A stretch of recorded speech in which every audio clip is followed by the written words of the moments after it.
Hey guys, tonight, we'll quietly step into a red velvet draped chamber, nestled deep beneath the gilded ceilings of the Lateran Palace, the beating heart of the Catholic Church during the Middle Ages. The air here is thick with the scent of wax candles, strong liquor, and something vague, like aged, unworn leather. Candlelight flickers across religious frescoes and settles on a most unexpected scene. Between cold stone walls and an exquisitely embroidered carpet echoes the raucous, wine-drenched laughter of a young man not yet 20. It is the laughter of Pope John XII, history's most infamous teenage pope, throwing a party in a room meant only for the sacred. So, before you get too swept up in the unraveling story, take a second to like this video and subscribe if you truly enjoy uncovering these strange, forgotten corners of history with me each night. If you can, leave a comment with where you're listening from and your time zone. I always love seeing how far our community reaches across the globe. Now then, dim the lights. If you have a fan, turn it on low to create a soft, hazy background hum.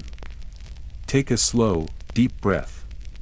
You're about to step into one of the most scandalous, decadent papal reigns in European history, where the throne of St. Peter once sat squarely on the dance floor. You move quietly through the echoing corridors of 10th century Rome, your footsteps softened by age-worn marble and the hush of midnight. The world outside these palace walls is tangled in politics, teetering between piety and power struggles, but inside the Lateran Palace, this is a very different kind of congregation. The cardinal robes you'd expect have been traded for lush velvet cloaks, the sweet burn of incense replaced by the thick scent of unwashed wine breath, and any remaining sermons long drowned beneath moans, laughter, and the persistent strumming of lutes. You've entered the private realm of Pope John XII, the boy who, at just 17, was crowned pontiff and wasted no time transforming the Vatican into a medieval version of a frat house. His birth name was Octavian, which somehow fits. It evokes Roman grandeur, echoes of empire, and the kind of theatrical power that he seemed to crave. Whether his election stemmed from a lineage soaked in noble blood or from the messy, desperate politics of a crumbling Rome, historians still debate.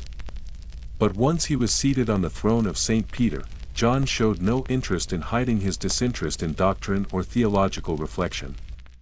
Instead, he organized dice games, nights of excessive drinking, and even staged fights in the palace courtyard. Gladiator-style contests were held for amusement, although more often than not the gladiators were simply palace guards draped in bedsheets and fueled by boredom. There's even a chronicler who wrote that John once raised a goblet in toast to the devil's health. An unconventional way to open a sermon, if ever there was one. Now you're seated at one of his notorious feasts. The table before you groans under the weight of heavy loaves, glistening olives slick with oil, and slabs of roasted meat seasoned with enough spice to mask whatever the kitchen failed to clean. But food is not why you're here. Your attention drifts instead to the Pope himself. He's barely more than a boy, yet already commanding the room with a gleam in his eye, lifting his goblet with confidence and casting flirtatious glances across the candlelit hall. His charm doesn't discriminate, he turns it on both nobles and nuns. Yes, even those who had taken sacred vows. Especially those who had taken sacred vows. We hear most of this not from neutral observers, but from Bishop Liutprand of Cremona. To be fair, Liutprand was hardly a fan. His writings describe how John XII turned the Lateran Palace into what he bluntly labeled a brothel. Among the allegations, that the young pope slept with his own father's concubine, seduced his niece, and lay with more than half the noble families of Rome. In this moment, as the incense wafts through the air, you begin to wonder if its true purpose is spiritual, or if it's simply there to cover up the stench of sin and scandal thickening in every corner of the room. It doesn't stop there. John XII was once accused of elevating a 10-year-old boy to the rank of bishop. Yes, 10 years old. Barely old enough to read Latin prayers, much less lead them. Some of these claims, historians suggest, may have been exaggerated by enemies eager to discredit him. But the sheer number of offenses alleged, from simony and murder to playing dice during Mass and invoking the names of pagan gods, makes it difficult to dismiss them all as political fiction. You continue deeper into the palace, stepping past velvet cushioned lounges and silk garments tossed carelessly aside, until you reach what should be a place of reverence, the private chapel. Even here, sacred ground has become stage. Whispers abound that John drank from the chalices meant for the Eucharist, raised toasts to earthly pleasures inside the house of God, and used donations not for charity or alms, but to entice lovers into his chambers. His relationship with Otto I, the Holy Roman Emperor, grew so strained and hostile that Otto eventually descended on Rome, convened a synod, and tried to strip John of his title altogether. Picture it, your boss flying in from across the empire to fire you in front of your drunk friends. The church formally accused him of perjury, sacrilege, even murder. John's reaction? He fled the city. Like a teenager bolting out the back door when he hears his father's footsteps returning to a house mid-party. But the escape was temporary. Before long, he crept back into Rome and returned to his vices, wine, women, and the sweet sound of dice tumbling across stone floors. His return, however, would not last forever. In a dramatic finale that feels like it belongs in a soap opera rather than a papal chronicle, John XII died suddenly at just 18 years old. The official account claims it was a stroke. But an alternate version, whispered with relish through the ages, claims he was caught in the act with another man's wife and beaten to death by her furious husband. One can only imagine how that footnote appears in the margins of Vatican textbooks, and yet, there's a strange softness in how some speak of him now. Not in admiration, not quite. More like a resigned, almost weary shrug. A quiet acknowledgement of how deeply flawed the papacy once was, and how vulnerable to human impulse. Boys will be popes, they seem to say. His reign was short, chaotic, and utterly drenched in scandal, but it remains one of the most vivid reminders in church history of how mortal and messy divine offices can become. As you walk down a quieter corridor, the air shifts. The music fades. You pass murals whose paint now flakes from age, their saints and angels fading into cracked plaster. A once glorious papal throne stands empty, its cushions stained with wine and time. Somewhere nearby, a lute string snaps and laughter dies out, abruptly, like even the ghosts have grown weary of revelry. You pause at a window overlooking the sleeping city. The Roman night stretches wide beneath you, its silence broken only by the distant toll of bells. Cool air brushes your face, a quiet reminder that despite everything, despite corruption, chaos, and collapse, the church endured. Not always upright. Not always sober. But it moved forward, step by staggering step, and you're only at the threshold. The journey is just beginning. There are more popes waiting for you ahead, some revered, some reviled, many caught between devotion and deception, all hiding stories behind cathedral doors. You blink slowly, your eyes adjusting to the dimness, as the final echoes of the bells melt into silence, dissolving into a hush so complete it feels alive. The corridor around you grows still, but not comfortably so.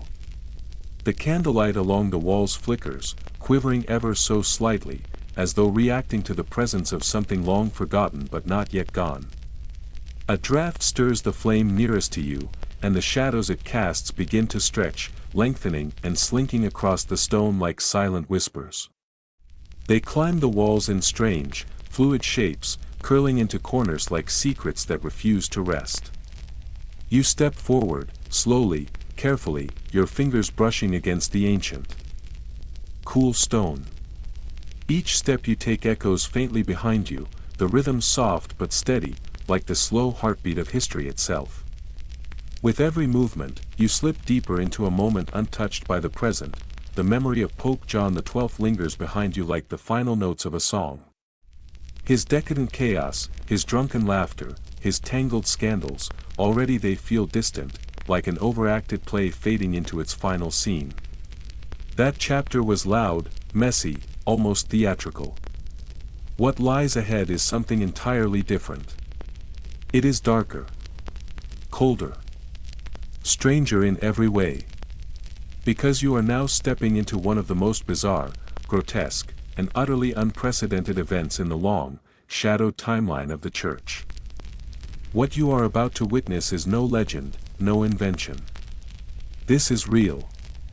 This is the only moment in all of recorded history when a pope, long since dead and buried, was disinterred, dressed in his papal robes, seated on a throne, and formally placed on trial. This was not metaphor. This was not allegory. This happened. You move through a crumbling archway, the stone weathered and lined with hairline cracks, and with one more step, time gives way. It is now the year 897. The room before you opens wide, dimly lit and thick with expectation. The ceiling looms low, sagging under the weight of centuries. The air hangs heavy and unmoving, dense with the combined scent of incense, mildew, and something far more unsettling. The sharp tang of decay lingers in the back of your throat.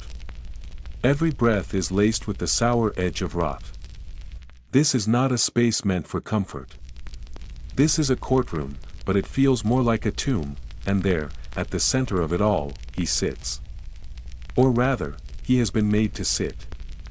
Pope Formosus.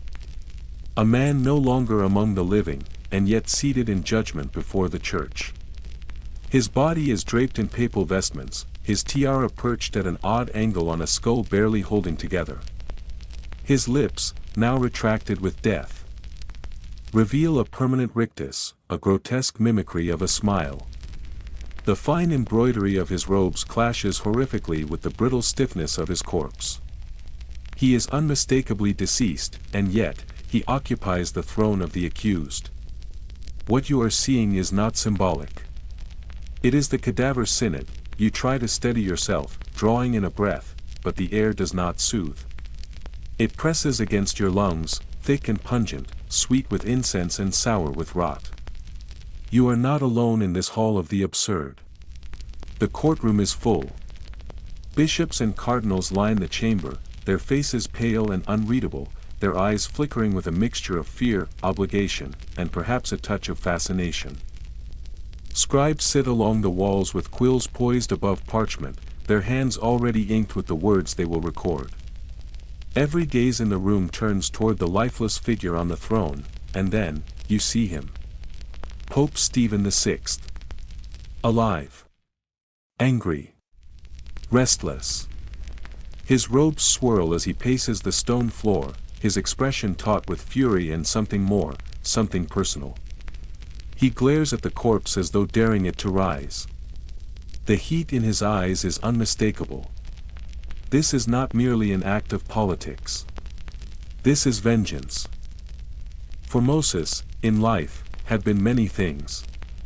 A man of ambition. A bishop of influence. A leader with shifting loyalties and controversial decisions. He had navigated the political labyrinth of the Church with shrewdness, aligning and realigning in ways that earned him both allies and enemies. But even his most bitter critics could not have predicted this final humiliation. To drag a pope's body from the earth, dress it in sacred robes, and place it in the center of a living tribunal was not just an act of condemnation. It was desecration.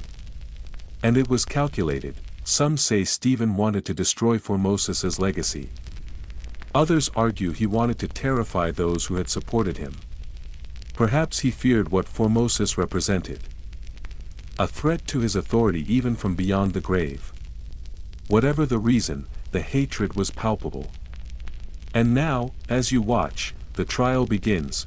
The corpse slumps in its seat, jaw slack, fingers curled. Behind him stands a deacon, assigned to be his defense. The man is visibly shaken, his skin waxy with dread. His voice barely rises above a whisper as he answers questions on behalf of the body. The entire process feels like a nightmare enacted by daylight. Yet no one stops it. Every statement is logged. Every charge read aloud. Stephen's accusations are swift and sharp. He declares Formosus guilty of violating canon law, of corrupting the sanctity of office, of unlawfully rising to the papacy while holding another bishopric. The charges fall like stones. Scrolls are unrolled. Decrees presented. Witnesses summoned to testify against a man who cannot speak. And all the while, the corpse remains motionless, a symbol of everything grotesque about power turned rancid. The air shifts as the verdict is delivered. Guilty. Pope Formosus, long dead, has been condemned by the church he once led. You feel your stomach turn as the sentence is carried out. His sacred vestments are stripped from his body, each layer peeled away as if to scrub his memory from history. Then, in a final act of theatrical cruelty, the 3 fingers used for blessing are cut from his hand. Those fingers, once extended in peace and prayer, now severed and discarded. His body is dragged from the throne like refuse. He is buried without ceremony in a common grave, far from the tombs of saints and dignitaries. But even this is not the end. Later, someone, perhaps under orders, perhaps driven by something darker, retrieves the corpse. His bones are tossed into the Tiber River, discarded into the current as if to wash away the memory itself. His body vanishes into the water, striking against stones, swept past bridges, and carried into oblivion.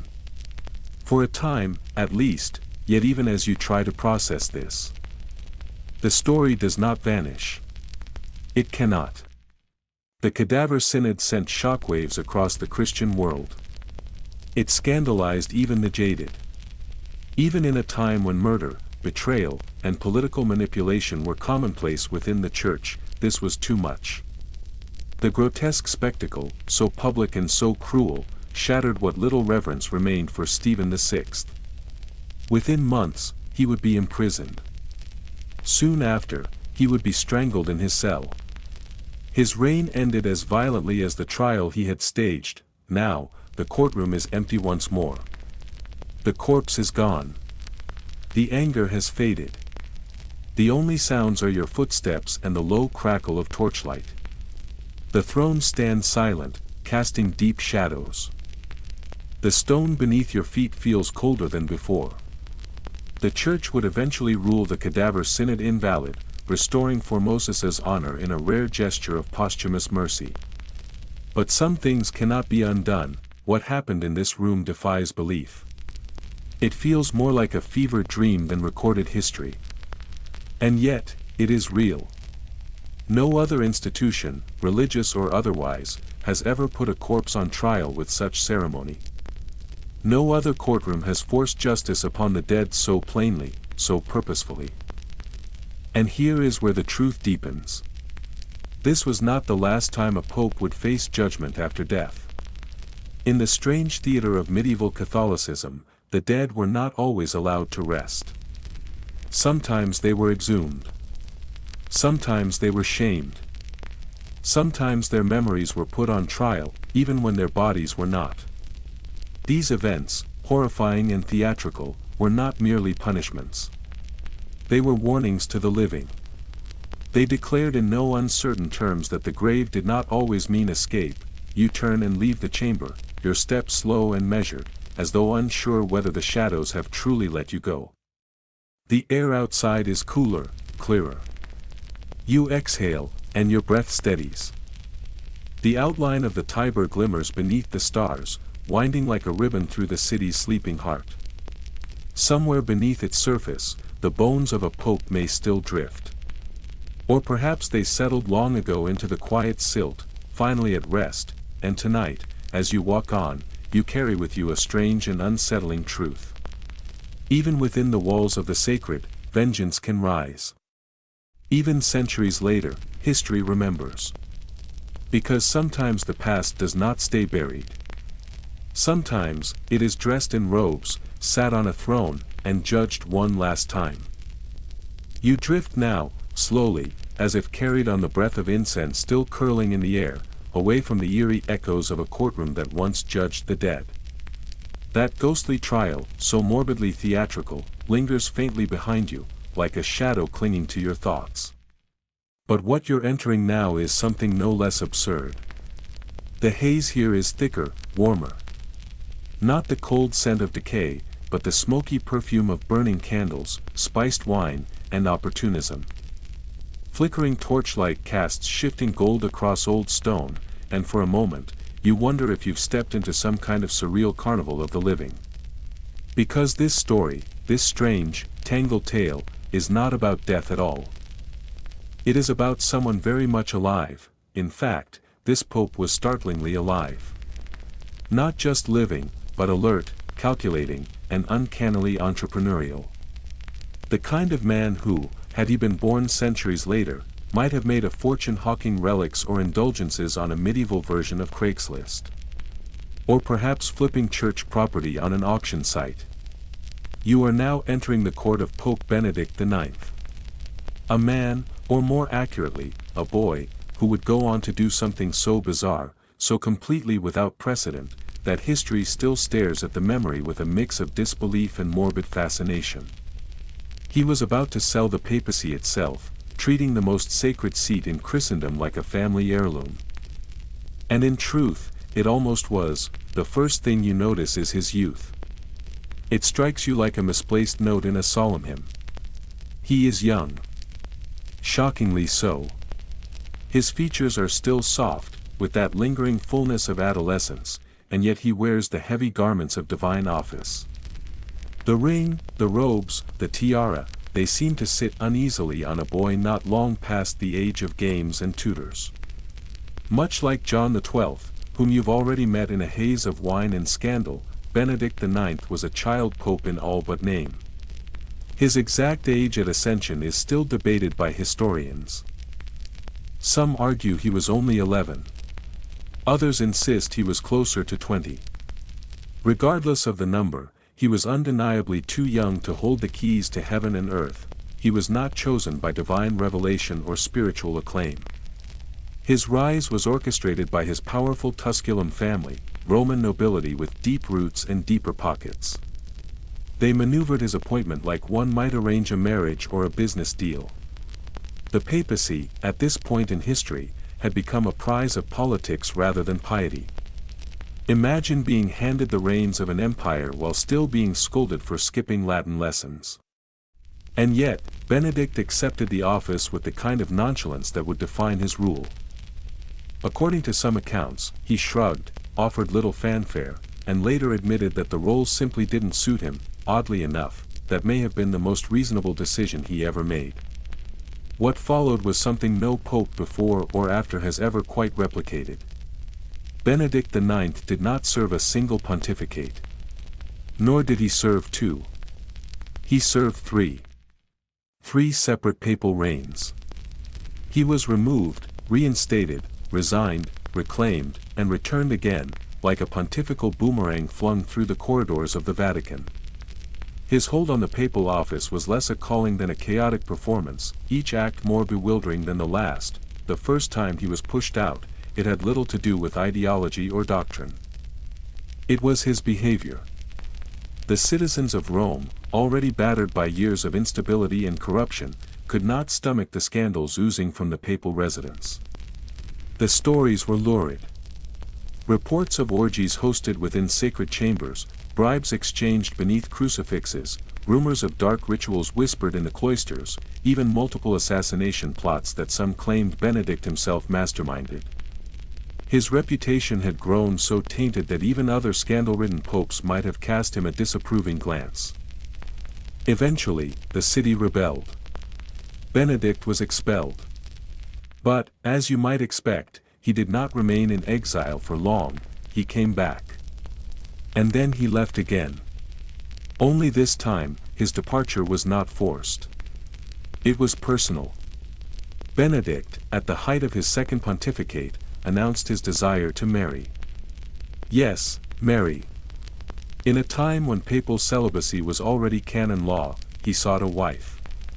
Whether this was a genuine love affair or simply an excuse to step away from responsibility, no one knows. The historical record is unclear.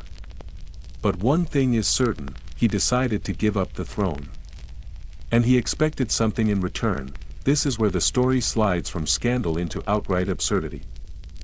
Benedict IX, holder of the most sacred office in Western Christianity, chose to sell it. Not metaphorically. Not spiritually. He sold the papacy like a plot of land. Like livestock. Like a pair of jeweled slippers too tight to wear, and someone bought it. Enter John Gratian, a respected archpriest known for his integrity, intelligence, and sincere devotion to reform. He was everything Benedict was not. Pious, humble, principled. When confronted with the rotting moral state of the Church under Benedict's leadership, Gratian saw a chance to intervene. A chance to fix what had been broken. He did not crave power for its own sake. But he was willing to pay for the papacy if it meant restoring dignity to the office. Benedict named his price. Gratian paid it. The throne passed hands not through a conclave, but through transaction. Gratian became Pope Gregory VI. Benedict slipped into obscurity, perhaps in search of romance. Perhaps in search of distraction. His whereabouts during this time remain a mystery. The response from the Church was swift and horrified. Word of the sale spread like wildfire. Even in an age where simony was not uncommon, the brazenness of this act shocked the conscience of Christendom. The Roman clergy erupted in protest. The already fragile legitimacy of the papacy teetered on collapse. The Holy Roman Emperor, Henry III, stepped in to restore order. In 1046, he convened the Council of Sutri, a gathering meant to untangle the theological disaster now gripping the Vatican. At the time of the council, there were not one, not two, but three claimants to the papacy. Benedict IX, having had second thoughts, wanted his title back. Gregory VI, who had purchased it in good faith, believed he was the true pope. And Sylvester III, an opportunist who had briefly seized the throne during one of Benedict's absences, also declared his legitimacy. The council faced a papal traffic jam, the debates were long. The accusations fierce. In the end, the council ruled against them all. All three were declared unfit.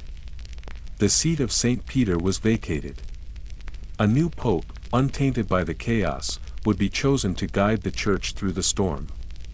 And with that, Benedict IX's final reign ended not with martyrdom, not with reverence, but with rejection. His time on the papal throne was over, though his meddling would continue behind the scenes for years to come. As for why he sold the papacy in the first place, theories abound. Greed, fatigue, boredom, love, perhaps even guilt. Some say he was a disinterested boy never meant for power. Others argue he was a spoiled noble playing dress-up with sacred robes. Maybe, in a strange and backwards way, he thought selling the office to someone better was a kind of salvation for the Church. Whatever the motive, the act itself left a permanent scar. The Church was forced to reevaluate. Election processes were scrutinized. Reforms were whispered, then demanded. The idea that the papacy could be treated as property had to be erased, and with it, the memory of Benedict had to be buried beneath layers of caution and protocol. And here's an odd historical twist: Benedict IX holds two contradictory records. He is both one of the shortest-serving popes and, depending on how you count his fragmented reigns, one of the longest. In total, he sat on the papal throne for over a decade. No other pope has ever resigned, been excommunicated, and attempted to reclaim the office in such chaotic succession. His legacy is one of disarray. An earthquake in white robes. A divine office made mockery. Now, you stand beneath the dim arches of a forgotten chapel. Tucked away in the quiet corners of Rome. The frescoes above you are faded, the paint chipped and dulled by time. The noble crest of Benedict's family still clings to the walls, barely visible beneath centuries of dust. The silence here is thick, not peaceful, but weary. As if the very stones remember the confusion, the arrogance, the sheer ridiculousness of it all, you reach out, letting your fingers drift over the surface of the stone. It is cold. Solid. But there is something hollow beneath it, a whisper of memory caught in the cracks. There are no chants here, no prayers, no songs of praise. Just the echo of coins changing hands, of titles bought and sold, of a teenage pope who treated the highest office on earth like something to be bartered away. And if you listen carefully, very carefully, you might just catch the ghost of a sigh, light and amused, trailing off into the chapel's shadows. A teenage pope, somewhere in the folds of time, shrugging once more and murmuring under his breath, should have asked for more. You descend now, slowly and deliberately, into Rome's older, more secretive quarters. With each step, the grandeur of imperial basilicas fades behind you. The gleam of polished marble gives way to uneven stone and weathered brickwork, aged by centuries of breath and time. The ground beneath your feet feels damp, almost spongy with moisture drawn from the city's ancient bones. The walls sweat a slow darkness, and the air grows heavier as you move forward, as though thickened by the weight of memory. The scent that lingers is layered, aged incense clinging to stone, the faint ghost of extinguished candles, and something else. Something sour and metallic. Something like betrayal, never fully confessed. And certainly never forgiven. The corridors narrow gradually. The light falters and begins to flicker like a candle's last gasp before it's swallowed by shadow. Somewhere in the distance, muffled by stone and time, a lyre plays a broken tune. Its melody stumbles, off-key and hesitant, as though even the instrument has second thoughts about bearing witness to what lies ahead. It weaves through the passageways like a misfired prayer or a warning wrapped in dissonance. The sound tells you, without words, that you are approaching one of the most surreal, unsettling, and politically charged chapters in the history of the Catholic Church. This is the pornocracy. The word arrives with the sting of scandal. It strikes the ear not with clarity but with something else, disbelief, discomfort, and the kind of embarrassed awe that comes from speaking of something half forgotten but never forgiven. It was coined not to explain, but to condemn. It describes a time when the Church was not simply corrupted from within by misguided priests or ambitious cardinals, but when it was actively shaped, manipulated, and wielded like a weapon by those outside the cloth. It was a time when power did not always wear the mitre of a bishop. Sometimes it wore silk slippers. Sometimes it wore perfume. You are about to meet the women who, from behind closed doors and beneath velvet curtains, guided the hand of God's supposed representatives on earth. They did not need papal titles or ecclesiastical robes. They ruled from the shadows with a potency that the visible church could barely comprehend, let alone contain. Once again, you are transported to the 10th century. But this is no repeat of John XII adolescent chaos. This is not the wild impulsivity of a child pope careening from scandal to scandal. What unfolds here is colder, slower, more calculated. This is not madness. It is strategy. It is power refined into whisper, gesture, suggestion. Chroniclers of the time, many of them appalled and seething with indignation, would later name this period the rule of the harlots. Not because of any singular offense, but because for decades, the papacy was no longer determined by divine election or moral stature. It was determined by a family. At the center of this power structure was Theodora, a Roman noblewoman of rare intelligence and political acumen, and her daughter, Marozia. They were the architects behind this veiled dominion. They did not take the throne for themselves. They did not have to. They placed others upon it and pulled the strings from behind the veil. You must remember that name, Marozia. She is no footnote. She is the axis upon which this world once turned. If John XII was a choirboy turned vandal, Marozia was the composer who wrote the music and conducted every movement. Her power was not loud. It was not theatrical. It did not need to be. It was effective. Lethal. Lasting. Theodora, elegant and composed, was no mere socialite. She was a strategist. She moved through Rome's political circles with quiet purpose. She brokered deals. She influenced cardinal appointments. She negotiated alliances with a precision that rivaled any general in war.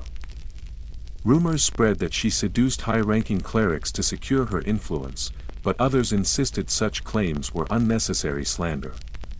She was not powerful because she used her body. She was powerful because she used her mind, and then came her daughter, Marozia, who took all that calculation and turned it into domination. Where Theodora moved with elegance, Marozia moved with intent. She understood the unwritten rules of power better than any bishop or nobleman. She did not merely influence events. She authored them. While others looked to Rome's churches for guidance, Marozia looked through them, seeing not sanctity but opportunity. She saw how the whispers in corridors were louder than proclamations from pulpits. She saw how favors, not faith, shaped futures. And she used that knowledge. You enter her villa with caution. The very air feels different here. It is perfumed with rosewater and honey, but beneath that sweetness lies a sharper note, ambition, heavy and metallic. The rooms are dim, quiet, and thick with secrecy. Heavy tapestries soften the sound of footsteps and hide more than stone. Along one wall, a desk spills over with scrolls. Papal decrees, political letters, recommendations wrapped in silk ribbon, and subtle threats disguised as suggestions. This is no passive residence. This is a command center. Marozia did not need to sit upon a throne to rule. Her influence reached further than any crown could. Several accounts describe her intimate relationship with Pope Sergius III. Together, they are said to have had a child, a boy who would later ascend to the papacy as John XI. Let the weight of that settle. Marozia not only gave birth to a future pope. She raised him. She guided him. And many believe she orchestrated his very path to the papal throne. Imagine standing at the coronation of your own son, not as a proud mother, but as the architect of his ascension. Imagine knowing that every gesture he made in public, every blessing he offered, was one you had scripted in private. Not all historians agree on the specifics. Some argue that these tales were manufactured by enemies of the Theophylacti family, woven by hostile pens to shame powerful women. Others contend that even if the facts blur at the edges, the truth beneath them still resonates.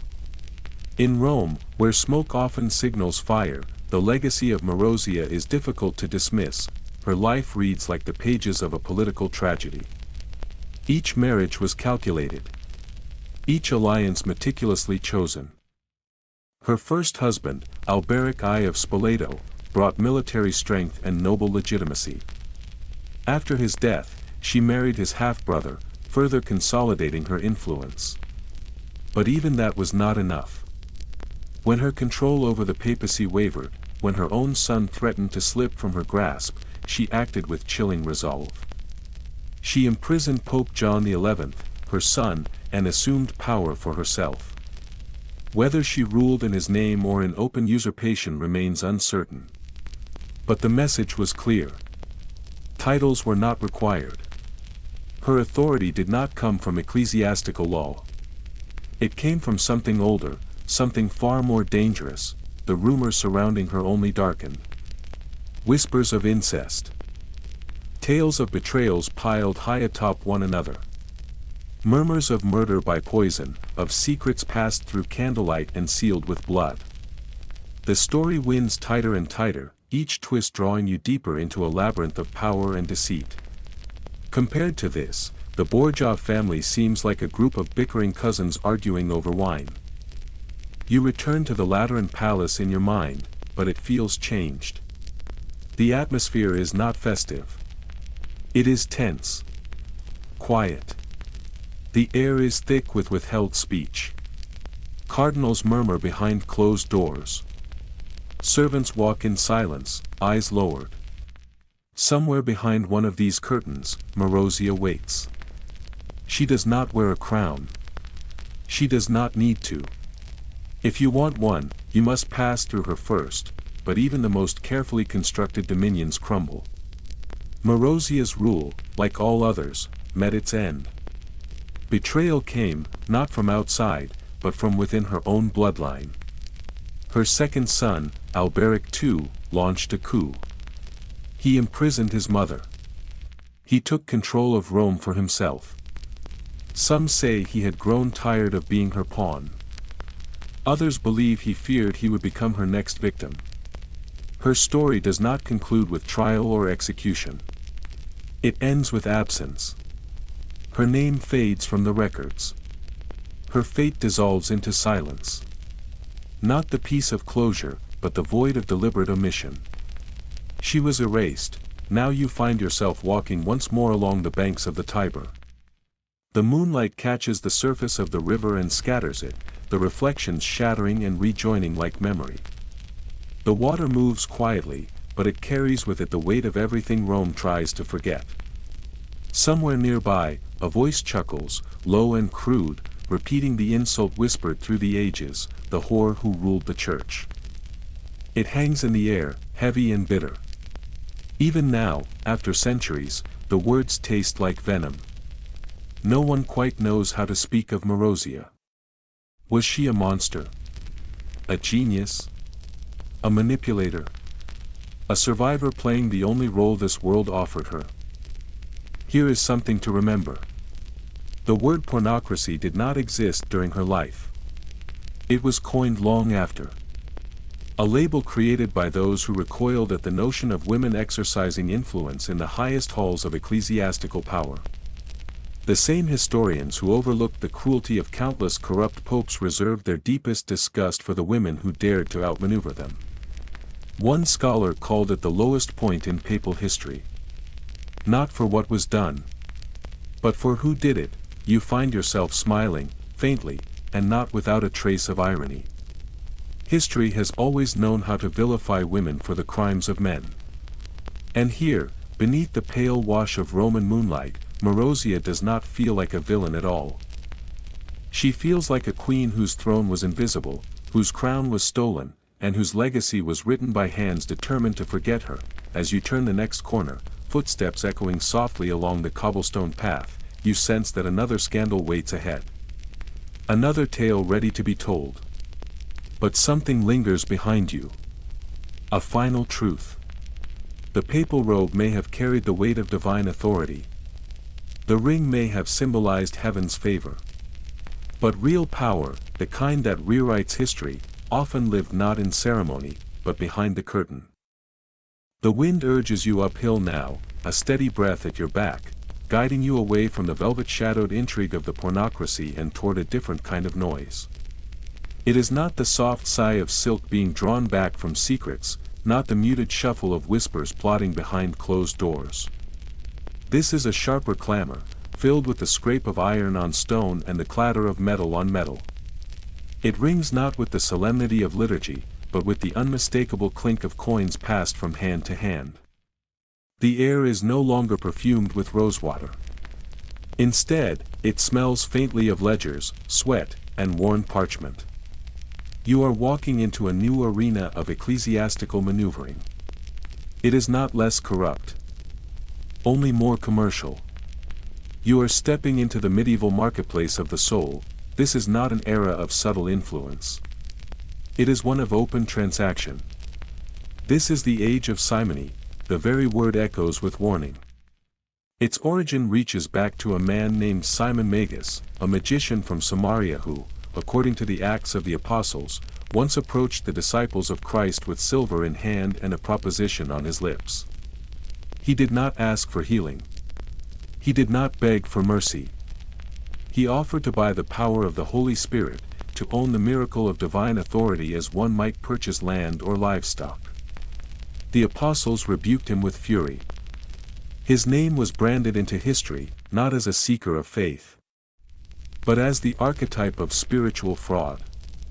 And so, from that day forward, any attempt to buy or sell sacred power became known as simony, a kind of holy counterfeit, a forgery not of relics but of righteousness itself. Now, centuries later, you find yourself in the thick of the 11th century, an age cracked and crumbling with corruption. The stones underfoot are warped by time and use. The air buzzes, not with hymns lifted to the heavens, but with negotiations muttered beneath breath. The church, once imagined as a sanctuary of divine calling, now hums like a stock exchange. Only instead of suits and ledgers, there are cassocks and codices. Psalms have become placeholders for property rights. Benedictions trail behind bribes. You pass cloistered courtyards where monks turn a blind eye to hushed exchanges. In every alley, you catch snatches of conversation that feel more like bargaining than blessing. You see robed men whose fingers are stained not with incense or ash, but with the dust of coin. These are not shepherds of the flock, but merchants in clerical garb. Bishops are no longer chosen from ascetics or scholars. They are selected from among those whose purses are most generously lined. Abbeys are not granted to the devoted, but auctioned to the highest bidder. And altars, once sacred stages for the mystery of faith, are being polished in anticipation of donors, not divinity. Even the youngest clerics are learning early. Latin may elevate the soul, but money builds the pulpit. Outside a weary Roman basilica, its columns chipped and its mosaics dulled by smoke, you pause. The stones sigh beneath you. Inside, a transaction is unfolding with quiet precision. A nobleman, his mantle stitched with fine gold thread, steps forward. His hand, gloved in velvet, holds a small satchel. He slips it into the palm of a cardinal with practiced subtlety. No words are exchanged. A nod. A moment of silence. Then the men turn and part. By week's end, the nobleman will be consecrated as bishop of a wealthy diocese. You do not raise your eyebrows. You do not gasp. This is not surprising. It is expected. This is the rhythm of things. Your journey veers north for a while, into the territories of the Holy Roman Empire. Here, emperors act with decisive efficiency. Bishops are appointed like bureaucrats. The choice of clergy has little to do with theology and everything to do with fealty and revenue. The investiture controversy is rising like a storm on the horizon, roiling with tension. Historians will debate its ignition for centuries. Was it sparked by spiritual disagreement? Was it driven by the need to control land, income, and loyalty? Or was it, more simply, a battle over who got to cash the checks of divine legitimacy? Likely, it was all these things at once. Back in Rome, the mood is beginning to shift. Pope Leo IX, alert to the rot coiled beneath the marble of his own halls, attempts to push back. He speaks boldly, issuing decrees with fire. Simony, he declares, must end. No more blessings for bribes. No more bishoprics sold like cattle. No more favors passed in sealed letters laced with gold. It sounds like the call of a prophet. It echoes with righteousness. And yet, the irony is thick. Leo himself, critics note, did not ascend entirely without imperial strings. The murmurs of that contradiction cling to him. He clears his throat, tightens his stole, and moves forward with his reforms. Down a side street, shadowed by the bell tower of a nearby chapel, you find a row of makeshift stalls squeezed between ancient walls. These are not sellers of fruit or cloth. These are traders in belief. One man waves a small wooden splinter, declaring it to be from the true cross. Another displays a bone fragment, allegedly from a saint, though it more closely resembles the knuckle of a sheep. Bottled oil, sealed water, bits of cloth, all labeled relics, all for sale. You know many of these are forgeries. The merchants know it too. But the buyers do not ask questions. They come with hope in their eyes and coin in their palms. Faith, when desperate, rarely asks for receipts. A curious note from the annals of reform. Pope Gregory VII, thunderous and unflinching, issues a decree of unprecedented severity. From this moment forward, any man caught buying a church office, regardless of his current title or rank, shall be excommunicated. Not scolded. Not demoted. Cut off entirely. Cast from the church. Imagine standing before your congregation one morning, clad in robes and ring, only to discover a papal document on your desk declaring your soul forfeit and your authority void. It is not mere punishment. It is spiritual death by parchment. Simony was not a rogue scandal. It was not an occasional lapse of judgment. It was a network, a method, a quiet but efficient system. To ascend without payment was itself considered miraculous. Want to become a cardinal? Offer a bribe. Want to clear a sin that clings like pitch? Bring a donation. Want to secure protection against a local lord's wrath? Surrender a parcel of land to the bishop and sleep easier. Holiness had not disappeared. But it now shared a pew with pragmatism. Inside a dim chapel, wrapped in shadow and flickering light, you rest. The air is warm and heavy with incense and the scent of old stone. The pew creaks beneath your weight. A bishop sits beside you. His rings sparkle, his robe flows like tapestry. His face is calm, but his eyes are tired. He leans in, voice low. He confesses that he once paid for his position. Not because he was greedy. Not because he sought dominion.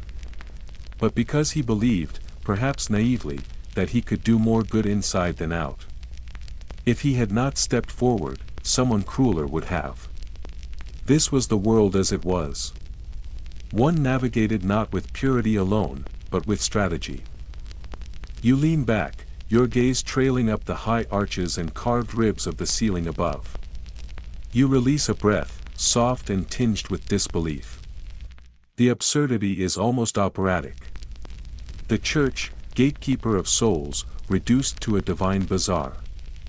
Popes preaching against corruption while accepting discreet gifts. Bishops bought like estates. Monks copying scripture by day and pocketing indulgences by night. Reformers railing against injustice while using the same channels to maintain influence. It is like attempting to wash in a stream already muddied by your own hands, and yet, resistance stirred. Men like Peter Damian wrote with righteous anger, denouncing simony as a desecration of the sacred. He compared it to prostitution of the soul. Others turned inward, to monasteries like Cluny, seeking purity in order, discipline, and withdrawal. But even in those cloisters, donations bought silence. Endowments arrived with expectations. The line between offering and transaction remained as elusive as ever. Eventually, you rise. The stiffness in your joints reminds you how long you have sat with these thoughts. You step outside into the cool air. The cobblestones glisten in the moonlight, slick with dew. Rome breathes its ancient breath around you. Somewhere nearby, a bell tolls. A new bishop has been named. You pause, listening. The sound fades, but the question remains. How much did it cost? Or more precisely, who paid the price? As you move forward again, your steps slow, deliberate, and contemplative, a quiet realization settles on your shoulders. It is not hopeful, but it is true. Even here, in a world built for grace, people have always found ways to monetize belief.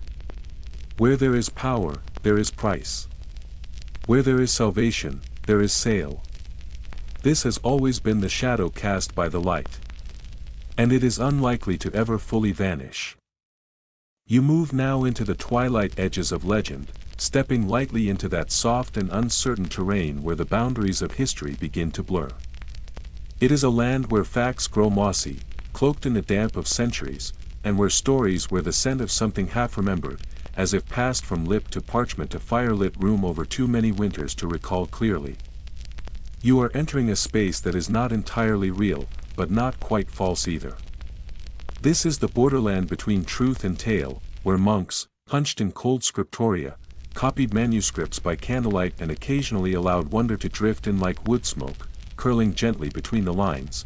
There is something feral in the air tonight. A feeling just beneath the surface, prickling the skin.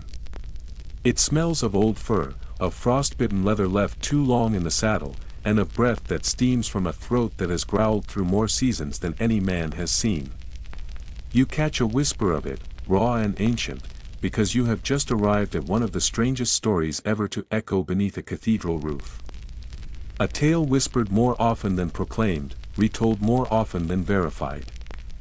The tale of the Pope who fought a bear. No, this is not the opening to a tavern joke delivered between sloshes of mead and choruses of drunken laughter.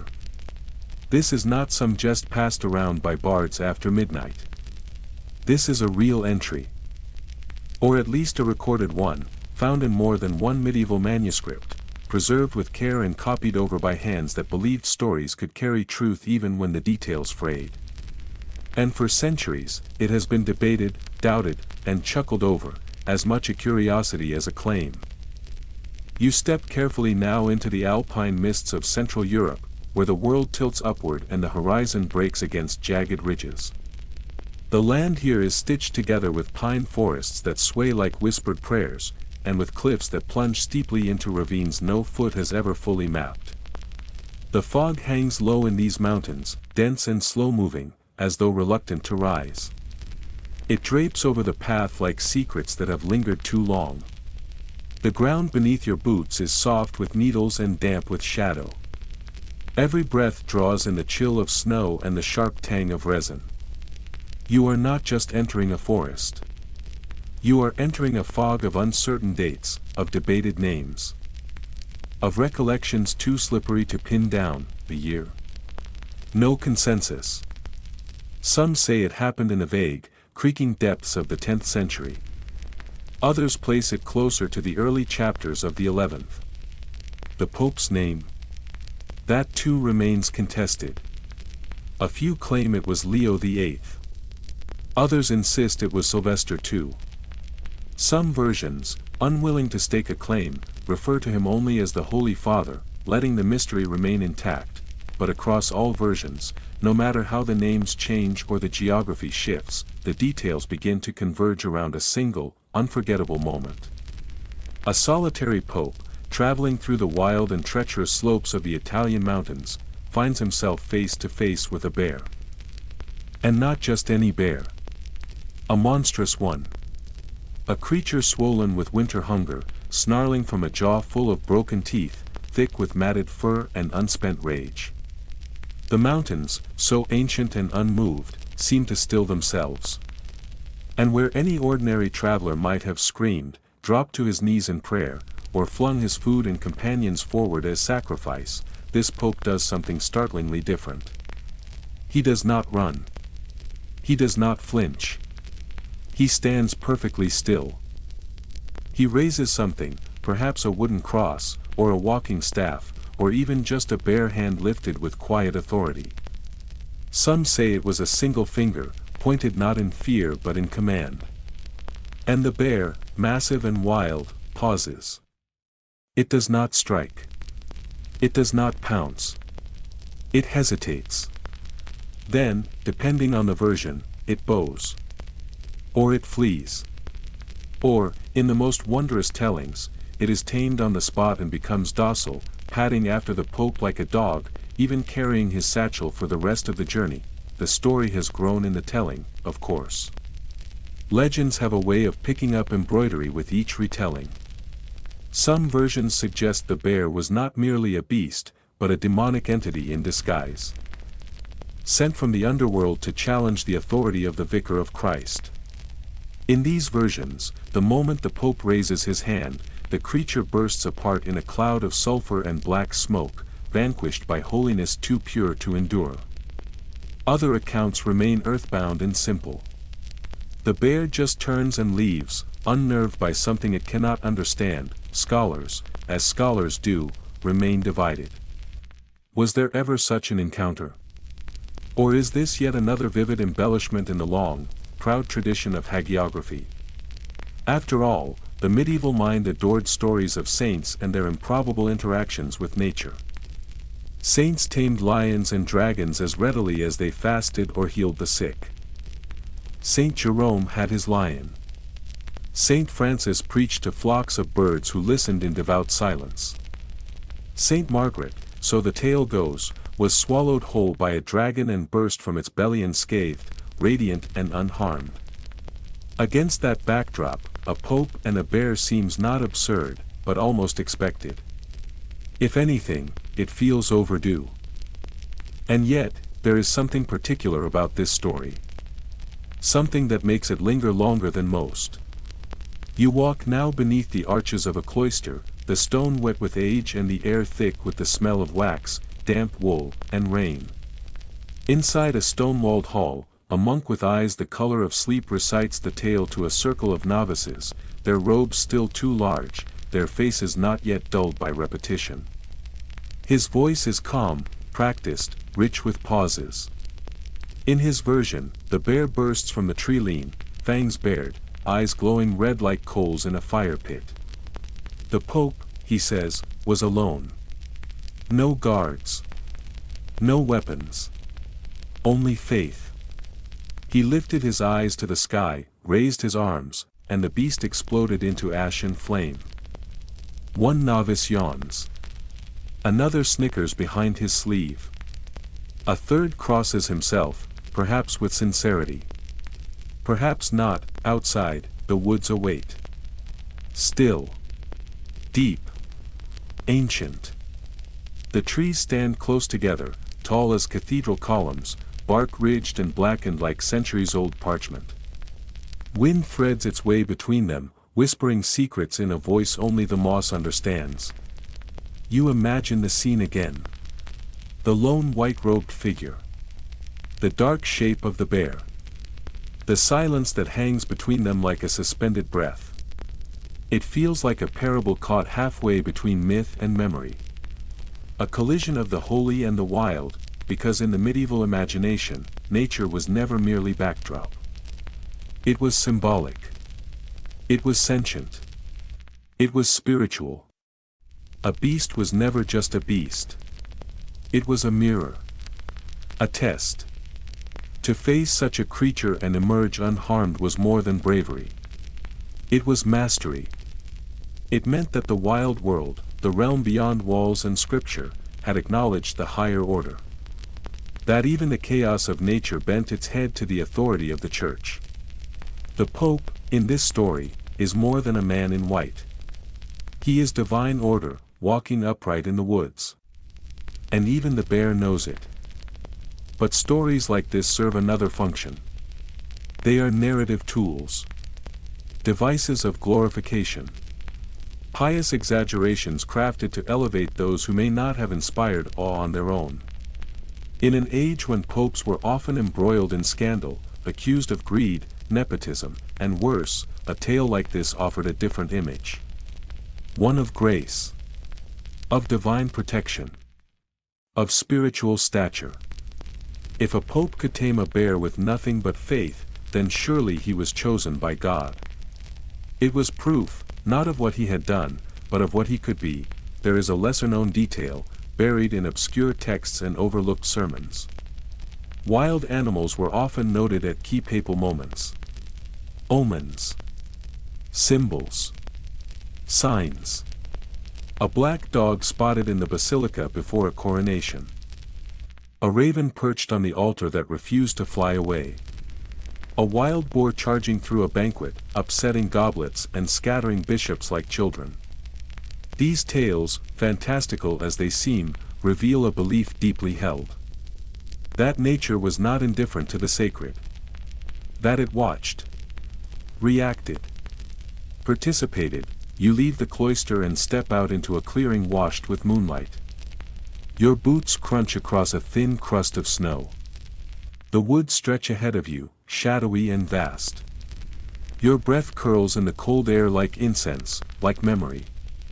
In the hush, you hear it. A low growl. Not real. Not quite. Just the echo of a story too old to die. A sound that might be a bear. Or a fable. Or a fear. And in that sound, you can almost hear the voice of some long-gone villager, crouched beside a fire, recounting the tale to children with wide eyes and cold toes. Did you hear about the Pope who met a bear in the forest? Stared it down. didn't blink. Not once. You smile, despite yourself.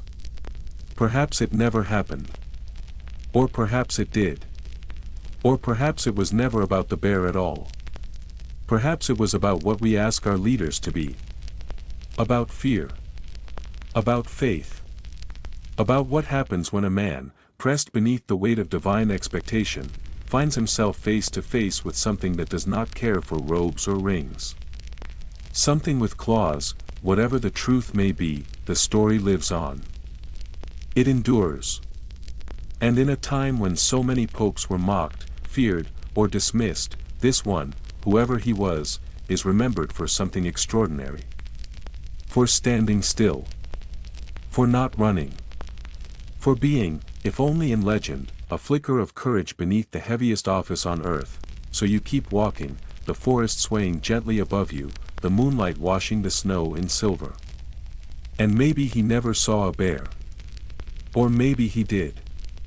Or maybe he faced something far worse. The wilderness of doubt. The cold breath of despair. The sharp-toothed shadow of his own limitations. And when it rose to meet him, he did not turn away. He lifted his hand. And he stood. The trees begin to thin around you, their trunks growing farther apart, their crowns no longer tangled overhead. The wind softens, losing its bite, and the air takes on a gentle warmth that seems to rise from the ground itself. Beneath your feet, the cobblestones return, one by one, edging out the uneven paths of the mountains until the road feels familiar once more. You have left behind the high slopes, the ghost-stained trails, the legends dusted in snow, and the memory of a pope who may or may not have spoken to a bear. What lies ahead is not wild, not savage, not scattered with myth. What lies ahead is stranger. This is not a scandal in the usual sense. It is not a tale of corruption or violence. It is, instead, a vacuum. An absence so profound and so persistent that it reshaped the very core of the church. It left the faithful with a sense of drift, as though the compass had been stolen from their hands. Tonight, you are slipping quietly into one of the most curious, most disorienting chapters in papal history, the era in which the Pope left Rome entirely. He did not flee under cover of darkness. He packed his incense, his relics, his parchment, his cardinals, his seals, his vestments, and the full, sprawling weight of the papal bureaucracy, and moved it to France. This is the Avignon papacy. Or, as later critics with no flair for understatement would call it, the Babylonian captivity of the Church. You walk now into the golden era of southern France, sometime around the year 1309. The light here falls softer than in Rome, as though filtered through grape leaves and linen curtains. The breeze carries hints of lavender, the sweet musk of grapes ripening in their clusters, and the faint perfume of crushed herbs and aging wine. Somewhere nearby, barrels roll across monastery courtyards, and the bells toll less like commands and more like invitations. The tiara of St. Peter has been placed upon the head of Clement V, a man of refined education and moderate temperament, whose gaze is known less for fire than for calculation. He is the first of the Avignon popes. A pontiff whose rise to power was, according to many accounts, heavily influenced, if not outright orchestrated, by the French King Philip IV, a monarch with a known dislike for subtlety. It would be natural to assume that to be pope is to be sovereign, to stand outside the jostling concerns of kings and courts. But Clement's decision tells a different story. Rather than confront the chaos festering in Rome, factional brawls, political assassinations, ecclesiastical rivalries, he makes a quieter, simpler choice. He removes the papacy altogether. Transplants it. The entire court, the holy center of Catholicism, is lifted out of the eternal city and gently placed in Avignon, a modest, sun-washed town nestled along the Rhone. What had once been a provincial outpost becomes, almost overnight, the new axis of the Christian world. The shift is more than geographic. It is more than political. It is gravitational. It feels like the relocation of heaven's front office. And the ripples stretch across Europe in every direction. You lift your eyes to the papal palace that now looms over the French landscape. It rises from the ground like a fortress, immense and forbidding. The stone is thick, almost sullen. Its towers reach into the sky with a martial severity. The windows are narrow and dark, less like portals than slits for archers. It has the bearing of a fortress prepared for siege, not a sanctuary designed for quiet reflection. Inside its walls, the papal court begins to swell. Cardinals arrive in processions flanked by attendants, scribes, musicians, and chefs. Banquets stretch late into the evening, their tables heavy with meat and music. The smell of roasted pheasant seeps through corridors lit by wax and lined with tapestries. Here, the sacred and the sumptuous sit side by side, cloaked in incense and lace. You pass along echoing marble halls. Your footsteps join the shuffle of silken robes and the murmur of clergy whose complaints lean more toward comfort than confession. One bishop mutters that the corridors are too long, that his legs ache just walking from the kitchens to the archives. Another sighs about how the marble stairs make a sound that unnerves him, squeaking beneath his every step. In these small grievances, you sense a shift. The center of Christendom no longer trembles with prophecy or prayer. It hums with administrative fatigue and the low-level dissatisfaction of a court that has grown too comfortable. Meanwhile, far away, the city of Rome is unraveling. With the Pope gone, the eternal city begins to bleed. Its sanctity decays in slow, visible stages. Noble families seize control of forgotten corners. Rival factions clash in the streets. Churches are left to gather dust and mildew. Pilgrims, arriving in wide-eyed anticipation, find not awe but rot. One heartbroken traveler writes that the tomb of St. Peter, once the holiest of places, is now guarded not by apostles or angels but by cobwebs and silence. Yet even as Rome mourns, the popes in Avignon flourish. For nearly 7 decades, 7 French popes reign in this riverside retreat. From Clement V to Gregory XI, they build not cathedrals, but systems. They streamline the Church's administration. They refine its laws, organize its tax codes, and create a bureaucracy so vast that its shadow touches every diocese in Europe. This is not an age of miracles, but of ledgers. An age of archives and annals. And that precision comes at a price. To fund their growing machinery, the Avignon popes increased the sale of indulgences, inviting the faithful to trade coin for forgiveness, penance for silver. To some, this is progress. A modernization of church finance. To others, it is heresy dressed in velvet. In Avignon, the papal tiara begins to resemble a crown. The staff begins to look more like a scepter. The Pope no longer seems like a shepherd, but a sovereign. Italians whisper of betrayal. Germans grumble about favoritism. And among the ranks of the faithful, reformers begin to murmur that perhaps the Pope is no longer the servant of God, but just another man in silk-lined robes, seated on the wrong side of the Alps. You find yourself standing before the private chambers of Pope John XXII. He is the most powerful of the Avignon popes, and also the most divisive. He is in his 80s now, sharp of mind and tongue, famously irritable, and not easily swayed. His reputation includes a stubborn streak that ran longer than his sermons. He loved debate, especially when it ended with him triumphant. But his legacy is far from clean. He publicly rejects the idea of the beatific vision, that the blessed see God immediately after death. His stance triggers a theological firestorm that outlives him. His successor inherits the problem like a cracked chalice, attempting to patch the doctrine without spilling what remains. And then there is this strange, easily overlooked detail: the Avignon popes never claimed their stay was temporary. There was no official intention to return. Rome, for all its sacred past, was treated more like a memory than a mandate. It would take a woman, a mystic, a writer, and a saint, to shift the balance. Saint Catherine of Siena. Her letters, bold and unflinching, arrive in Avignon like lightning. She writes not with reverence, but with insistence. She tells Pope Gregory XI to be a man. To return. To reclaim the Church's rightful place. In one version of her letter, she tells him outright to stop behaving like a woman in a dress. Her courage is sharp, unyielding. And slowly, it begins to work. In 1377, Pope Gregory XI finally returns to Rome. The city welcomes him like a long-lost son, bruised but not broken. Its stones have waited. Its people have prayed. But this return is not triumph. It is complicated. Gregory dies the following year, and with his death comes confusion. The Western Schism begins. Competing popes emerge.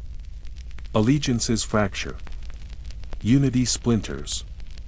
That part of the story is still ahead of you.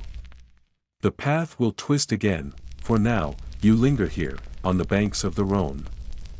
The river flows, slow and ancient, beside you. The light from the palace spills golden from high windows. Bells toll in the distance, clear and deliberate. You try to imagine what it must have felt like to stand here centuries ago, watching the Pope reside behind thick walls and woven tapestries while the outside world trembled beneath plague, conflict, and spiritual fatigue. Was this relocation a strategic masterstroke or a tragic abandonment? Was it driven by caution or by cowardice? Was it an act of preservation or of betrayal? History offers no verdict. Only the residue of choices, but one thing is certain. For nearly 70 years, the heartbeat of Catholicism did not echo from Rome. It pulsed from this quiet French town, where incense curled into skies that had never seen the Tiber. And even when the papal court packed its parchments and vestments and returned to the Eternal City, a part of it remained here. In stone. In rumor. In the unspoken memory of a church that once wandered far from home and stayed longer than it ever meant to. You do not have to walk far before the ground beneath your feet begins to feel strange again. It does not buckle or quake, but it shifts in a way that is more unsettling than any earthquake. There is no sudden jolt, no cracking stone. Instead, it is as if something deep within the soil has grown uneasy, as though the earth itself is holding its breath. The cobblestones feel unsteady, as if unsure whether they still belong to a city once called eternal. Rome simmers. The air hangs heavy, thick with incense and something less sacred, resentment, confusion, the bitter perfume of betrayal that has never quite faded. The Pope may have returned, yes. But unity has not followed. The paint on the papal banners is still fresh. The welcome home chants have barely quieted.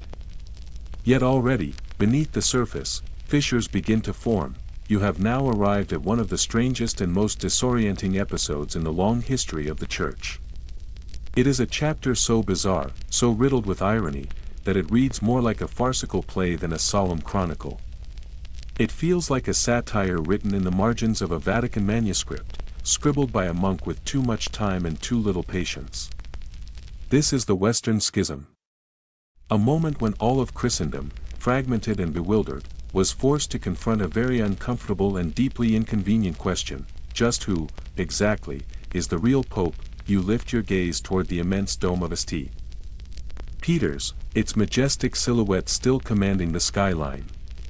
But today, its beauty feels muted. Something has shifted. A gust of wind flutters a piece of parchment nailed to a cathedral door. It is an excommunication decree. Moments later, another appears beside it. This one is written in a different hand, bearing a different seal, and condemns the author of the first. Two popes, each armed with the full authority of heaven, each pointing a trembling finger at the other. For nearly 4 decades, the world endures a strange kind of ecclesiastical civil war. 2 men, sometimes 3, stand atop their own thrones, each proclaiming to be the one true vicar of Christ. None of them flinch. None of them back down. The throne of Peter becomes a battleground, it begins, as many church crises do, with a death.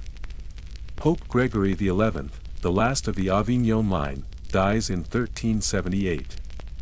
The papal court has only just returned to Rome, and the city is tense. Unease crackles in the air like the prelude to a storm. The College of Cardinals gathers for conclave. But their gathering is anything but peaceful. Just outside the walls, a furious Roman mob presses in, demanding loudly and without courtesy that the new pope be Italian. They shout for stability, for the familiar, for something they can trust. The pressure is intense. The people are not merely praying. They are pounding the doors with their fists, fearing for their safety, perhaps even for their lives. The cardinals elect an Italian, Bartolomeo Prignano, who takes the name Urban VI. Their hope is simple. Perhaps this act will calm the streets, satisfy the people, and offer the church a path back to stability.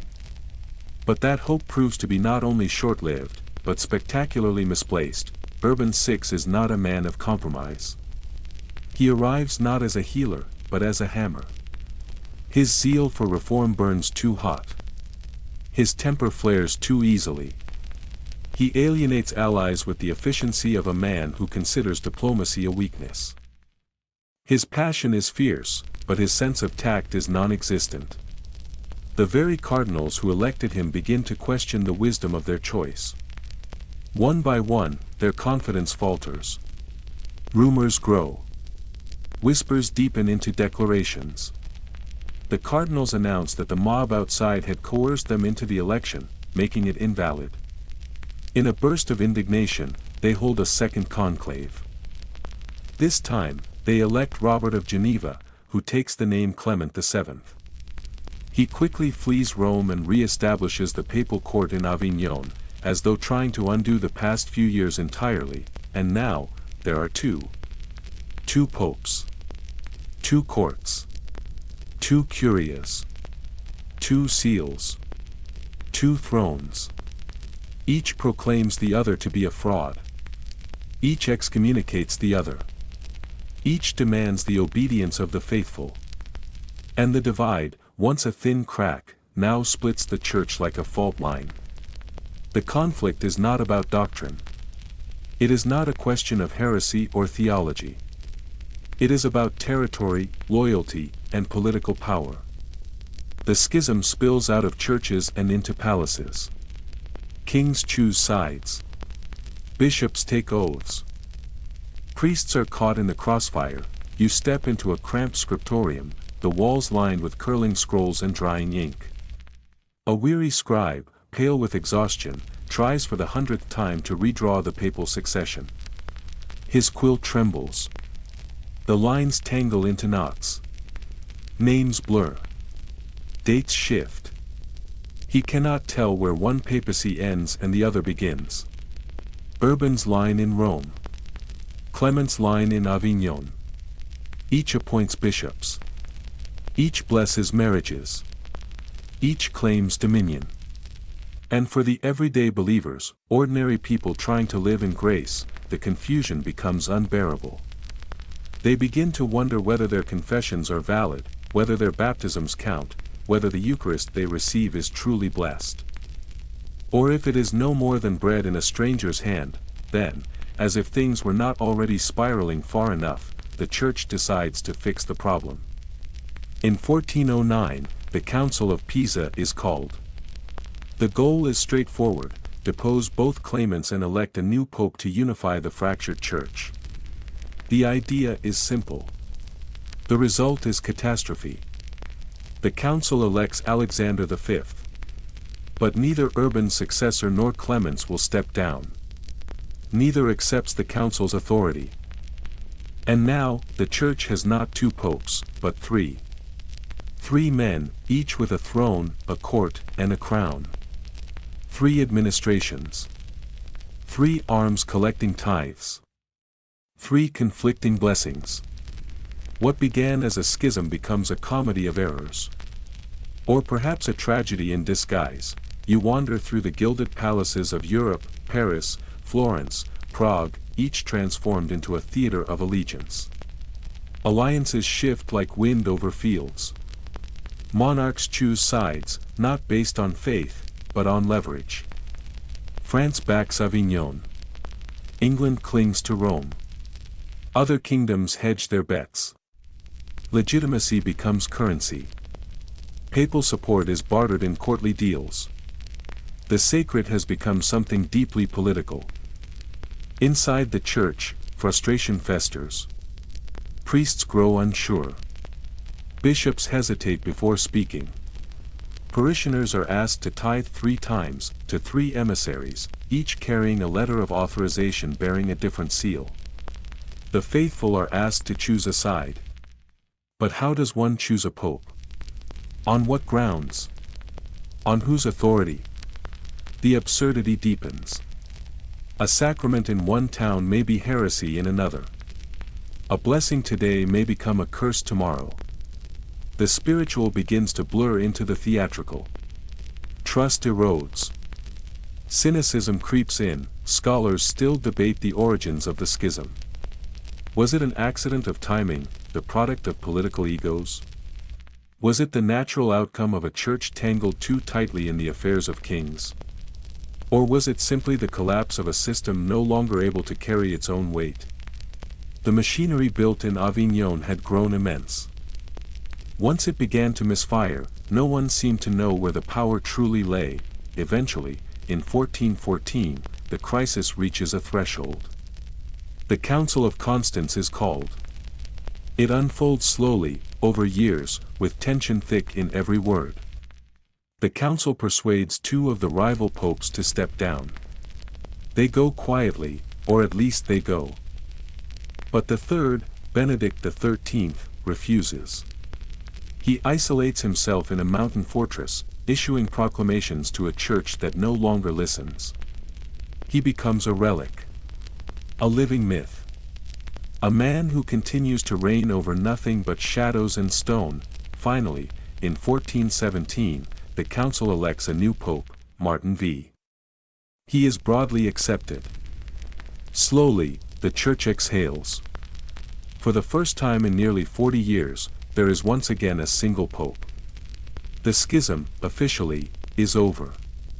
The storm has passed. But scars remain. You find yourself in the stone chamber where the council once met. The benches are dust-covered. The air is stale. The candle holders are empty. And yet the room hums with memory. The unity of the church was not destroyed. But it was wounded. The idea of the Pope as an unbroken voice of divine certainty now carries a shadow. A tremor remains in the foundation, and for the reformers, watching from afar, that tremor will one day grow into a storm. Here is a strange little fact to carry with you. During the height of the schism, papal blessings sometimes overlapped in absurd and tragic ways. There were coronations where one pope extended his hand in blessing, only for another to denounce the same monarch in the same week. Soldiers marched under banners bearing one papal seal and died condemned by another. It was not merely theological confusion. It was spiritual whiplash. A soul could be lifted toward heaven in the morning and hurled into hell by afternoon. You step back into the streets of Rome. The clamor has faded. The circus has folded its tents.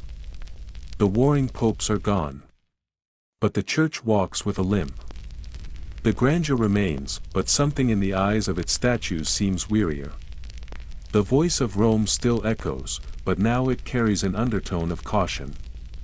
You look upward, past the rooftops, toward the slowly dimming sky. And you wonder. Was this the darkest valley? Or only the prelude to deeper shadows? History, for now, says nothing at all. The cobbled streets of Rome are still slick with the residue of uncertainty. Rainwater clings stubbornly to the stones like unanswered questions, left behind by councils that concluded without clarity. Each step echoes with a faint splash, as if even the city cannot forget the turbulence it has weathered. Your path curves gently now, not toward another chapter of recorded scandal or official reform, but into a different realm entirely, one softer around the edges, more elusive and dreamlike. This is not a tale pinned to parchment by papal decree, nor etched with the clarity of dates and decrees. It is something that moves like mist and refuses to be caught. It slips through the fingers like fog and clings to the fringes of memory, trailing at the hems of old legends.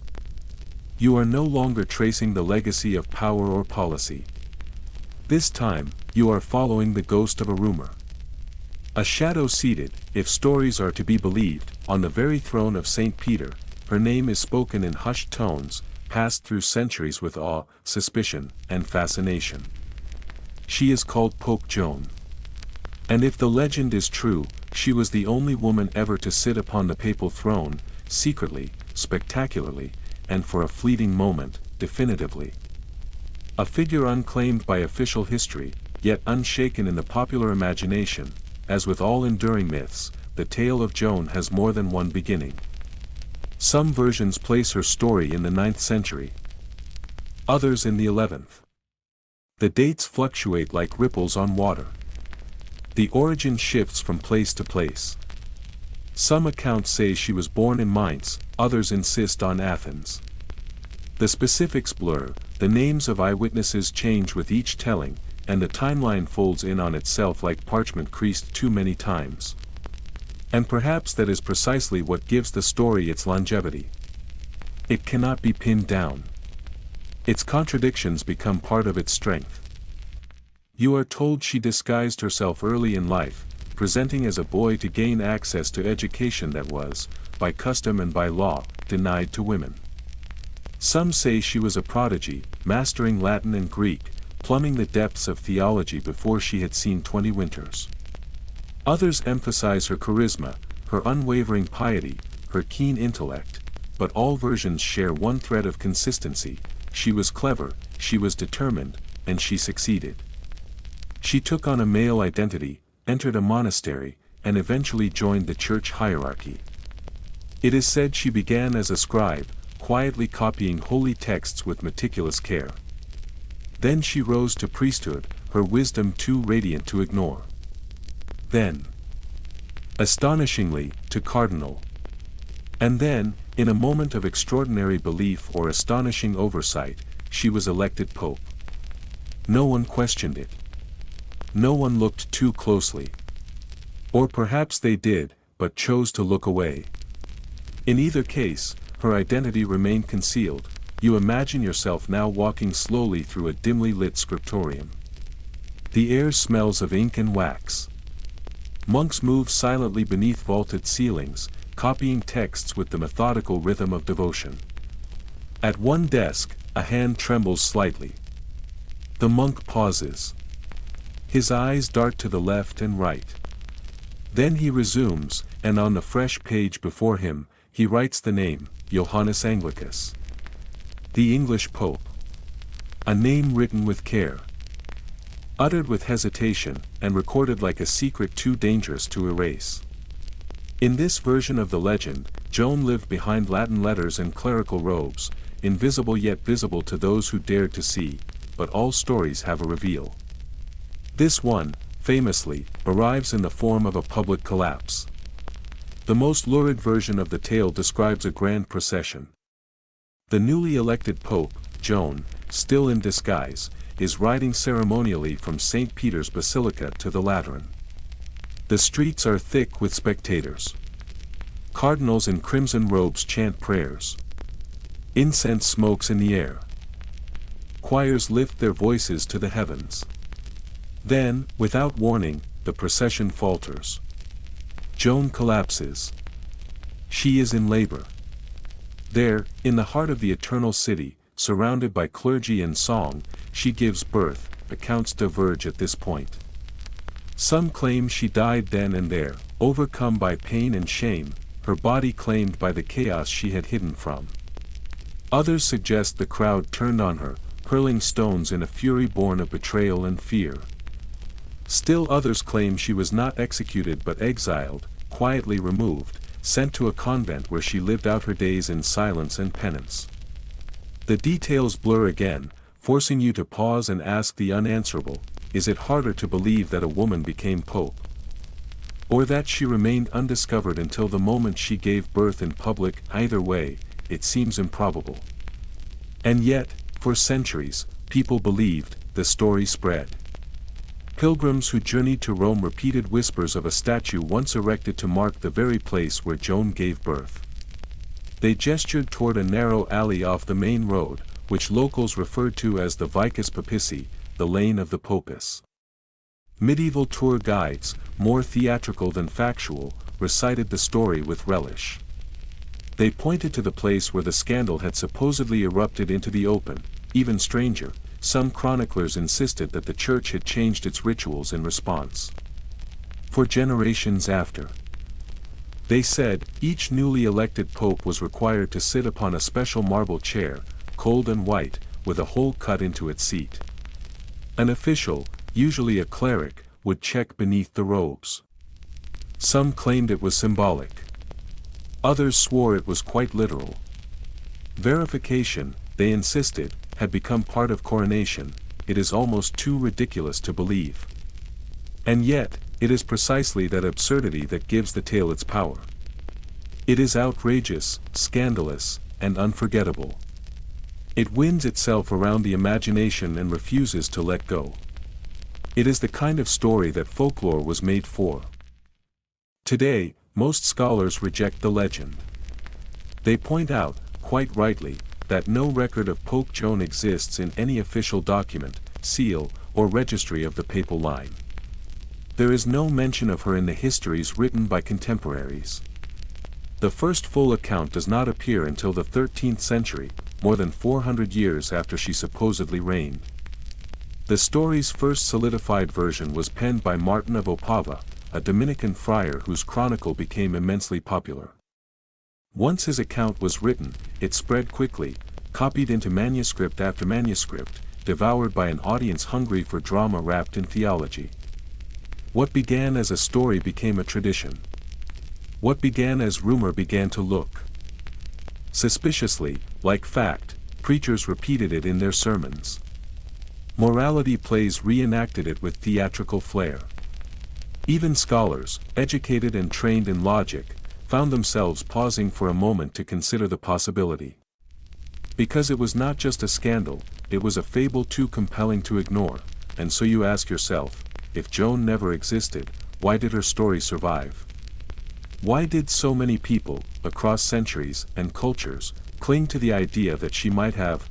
You step quietly now into a chapel tucked away in a forgotten corner of a Roman church. The walls are faded. The ceiling frescoes are cracked and crumbling. The painted halos of the saints have lost their sharpness, blurring into the shadows. Wax drips steadily onto the stone floor. The scent of incense lingers in the air, mingled with the dust of decades. It is quiet here. And in that quiet, you can almost hear the echo of hooves striking cobblestone, the rise and fall of a crowd's gasp, the silence that descends when the impossible becomes visible. Whether the story is true or not, it endures. And that endurance matters. The idea of Pope Joan lives in the imagination with a force that historical evidence often cannot rival. Some stories do not need to be factual to be powerful. You lean against a cool marble column and watch as a shadow drifts along the far wall.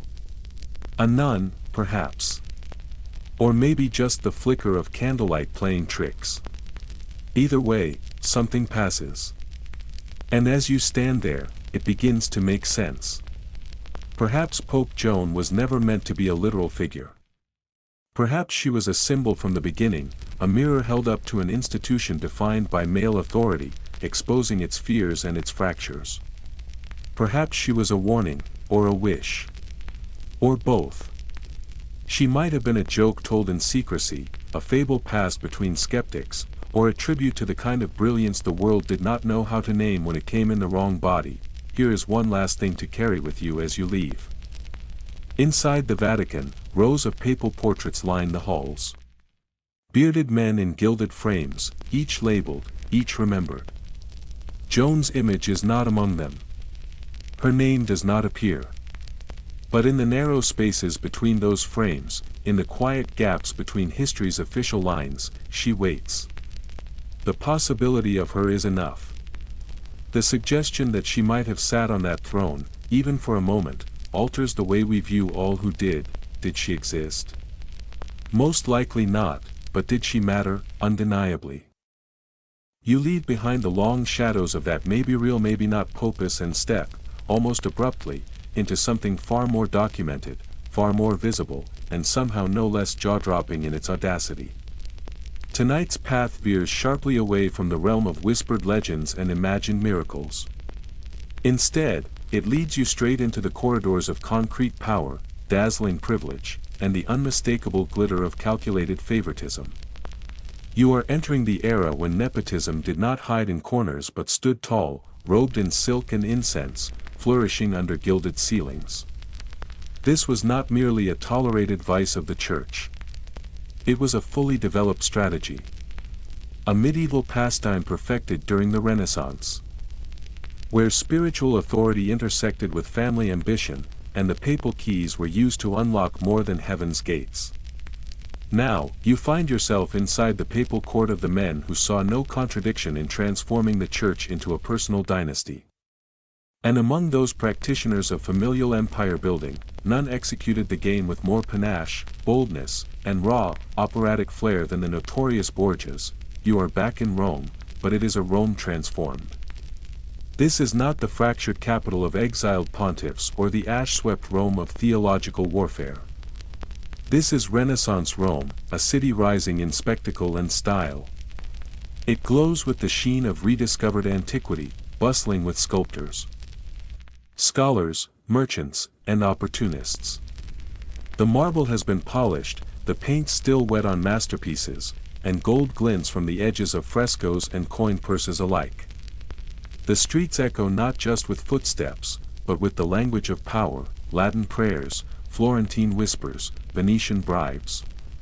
And presiding over it all is Pope Alexander VI, born Rodrigo Borgia.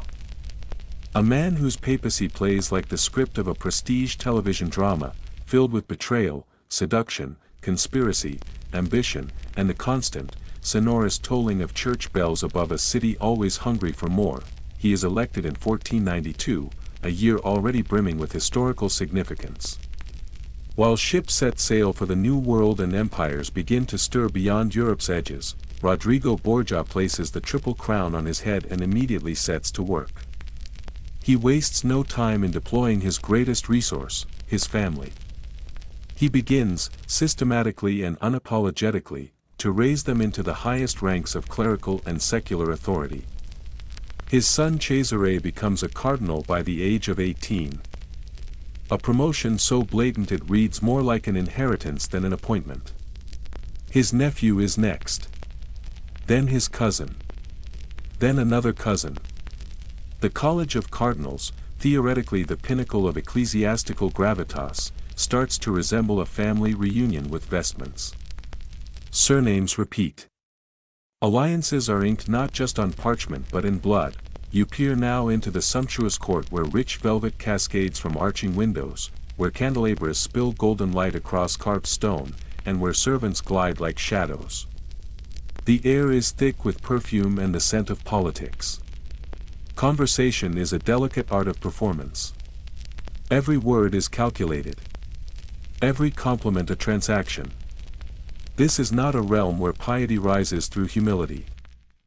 This is a realm where loyalty is the ultimate currency, and blood loyalty the most reliable kind of all.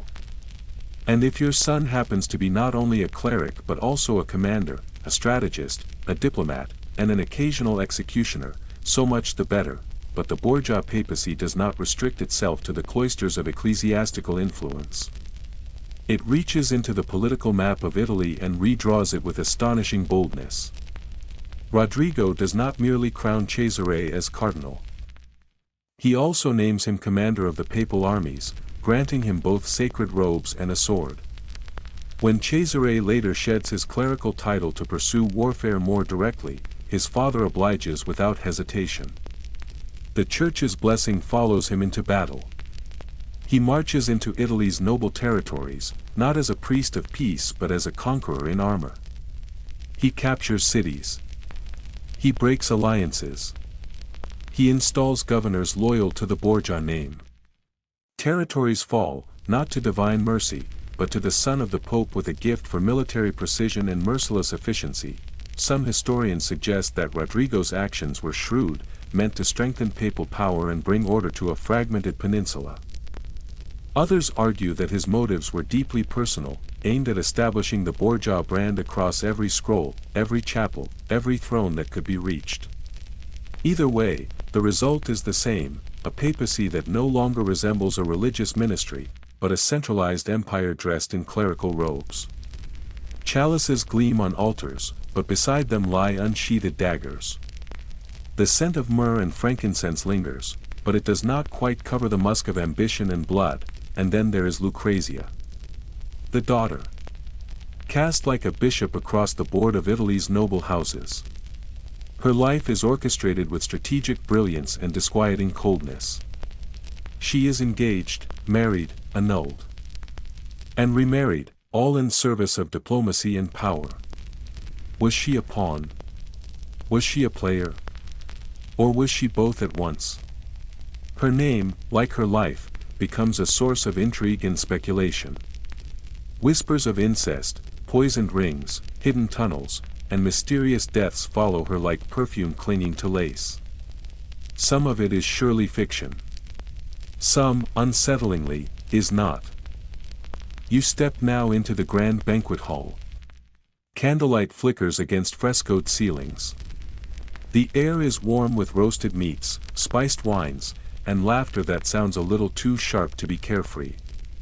This is the setting of the infamous banquet of chestnuts, an event so scandalous in its description that even centuries later, historians argue over whether it truly occurred. According to the most salacious account, courtesans were invited to crawl between tables while clerics tossed chestnuts across the floor. Whether the details are accurate hardly matters. What matters is that people believed they could be. And that belief says as much as any eyewitness report ever could. Here is a detail to carry with you through this velvet-draped labyrinth. During his reign, Pope Alexander VI issued an exceptionally high number of papal bulls of excommunication. But these were not primarily aimed at heretics or theological dissenters. No, many of these declarations targeted those who obstructed the ambitions of his children. Cardinals, dukes, generals, merchants, anyone who stood in the path of a Borgia was liable to be struck down by decree. At a certain point, the papal seal began to resemble less a symbol of the universal church and more the crest of a ruling family, flexing its authority with divine inflection, and yet, despite the excess, despite the nepotism, despite the spectacle, Rodrigo Borgia was no fool in matters of faith. He expanded missionary work, granted charters to new religious orders, and approved restorations of Rome's crumbling churches. His reign was not empty of theological contribution. It was simply entangled, uncomfortably so, with personal gain. He was capable of speaking doctrinal truth by day and orchestrating political marriages by night. His contradictions were not weaknesses. They were deliberate. They were the foundation of his rule. You wander now through the Vatican gardens. The hedges are perfectly trimmed. The fountains align in harmonious symmetry. The footpaths are clean, precise, and quiet. These gardens were restored under Borgia direction, shaped like the world Rodrigo tried to rule, calculated, ornate, ordered. In the distance, Cesari's legacy looms large. A man so feared and admired that Machiavelli would later model his vision of power upon him in The Prince. Ruthless, magnetic, unrepentant. Cesare embodied everything Rodrigo elevated. Then, as all stories must, this one reaches its conclusion. In 1503, Pope Alexander VI dies. Official records claim it was malaria. Whispers, however, suggest darker ends. Some claim he was poisoned by his enemies. Others say he mistakenly consumed poison intended for someone else. After his death, it is said that his body bloated so grotesquely that it could not fit into a coffin. Whether this is medical truth or moral allegory, the image endures. As if death itself could not resist passing judgment on a man so skilled at avoiding it in life, you pass beneath a marble bust now, carved in his image. The face is smooth, regal, unreadable. The eyes give nothing away. You cannot tell if they are judging you, or merely watching, or simply indifferent to all that came after. In that carved stillness, the legacy lingers, and in that moment, you begin to understand something that history often leaves implied. The medieval and Renaissance papacy was not always a road to holiness. It was often a stage for legacy, for power, for theater. In the time of the Borgias, salvation was a word in the prayer book, but lineage was the path to survival. Virtue was optional. Family was not. Yes, tonight you find yourself once again in the company of the Borgias. But unlike before, this encounter is not about clerical power or military ambition. Tonight, it is about appetite, and about what appetite can conceal. If you value your life, or at least your continued well-being, you would do well to watch closely what you choose to eat and drink. Welcome to the hushed world of Pope Alexander VI's infamous dinner parties.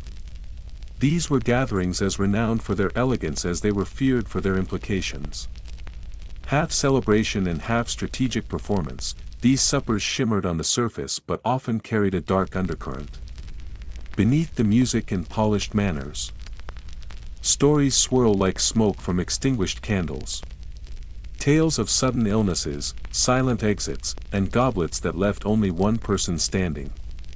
Rumors of poisoned wine that masqueraded as merriment. Whispers that have drifted through the halls of the Vatican for centuries, never quite fading. Scholars today warn us to be cautious. They argue that much of what we hear has been exaggerated, twisted by enemies, mythologized by dramatists, or simply created to satisfy a public appetite for scandal. But then again, not all tales can be dismissed so easily. Some feel too plausible, too specific, too consistent across time to fully ignore. They teeter on the edge of truth, close enough to make your hand hover uncertainly above the rim of your cup. You find yourself now within the grand banquet hall of the Borgia apartments. Today, the space is a preserved relic, its frescoed walls and gold-trimmed ceilings glowing under the reverent hush of tourists and caretakers. But centuries ago, it was something very different. It was alive. It pulsed with music, laughter, the shuffle of fine fabrics, and the subtle tension that comes when every guest is both honored and endangered. Picture the scene: platters of roast quail adorned with sprigs of rosemary, candied citrus fruits from the southern ports of Naples stacked in ornate crystal bowls, pitchers of ruby-colored wine infused with honey, clove, and cinnamon. A harpist plays quietly in the corner, never meeting anyone's eyes. The Pope lifts his goblet with a smooth, practiced gesture. Guests follow suit. Somewhere at the edge of this opulent tableau, someone takes a sip that will be their last. Perhaps they do not know it. Or perhaps they do. Either way, they will not be leaving by the same door they entered. Circulating through these stories is a name as chilling as it is elegant: Cantarella. A poison allegedly favored by the Borgias. Known for its subtlety and lack of immediate symptoms.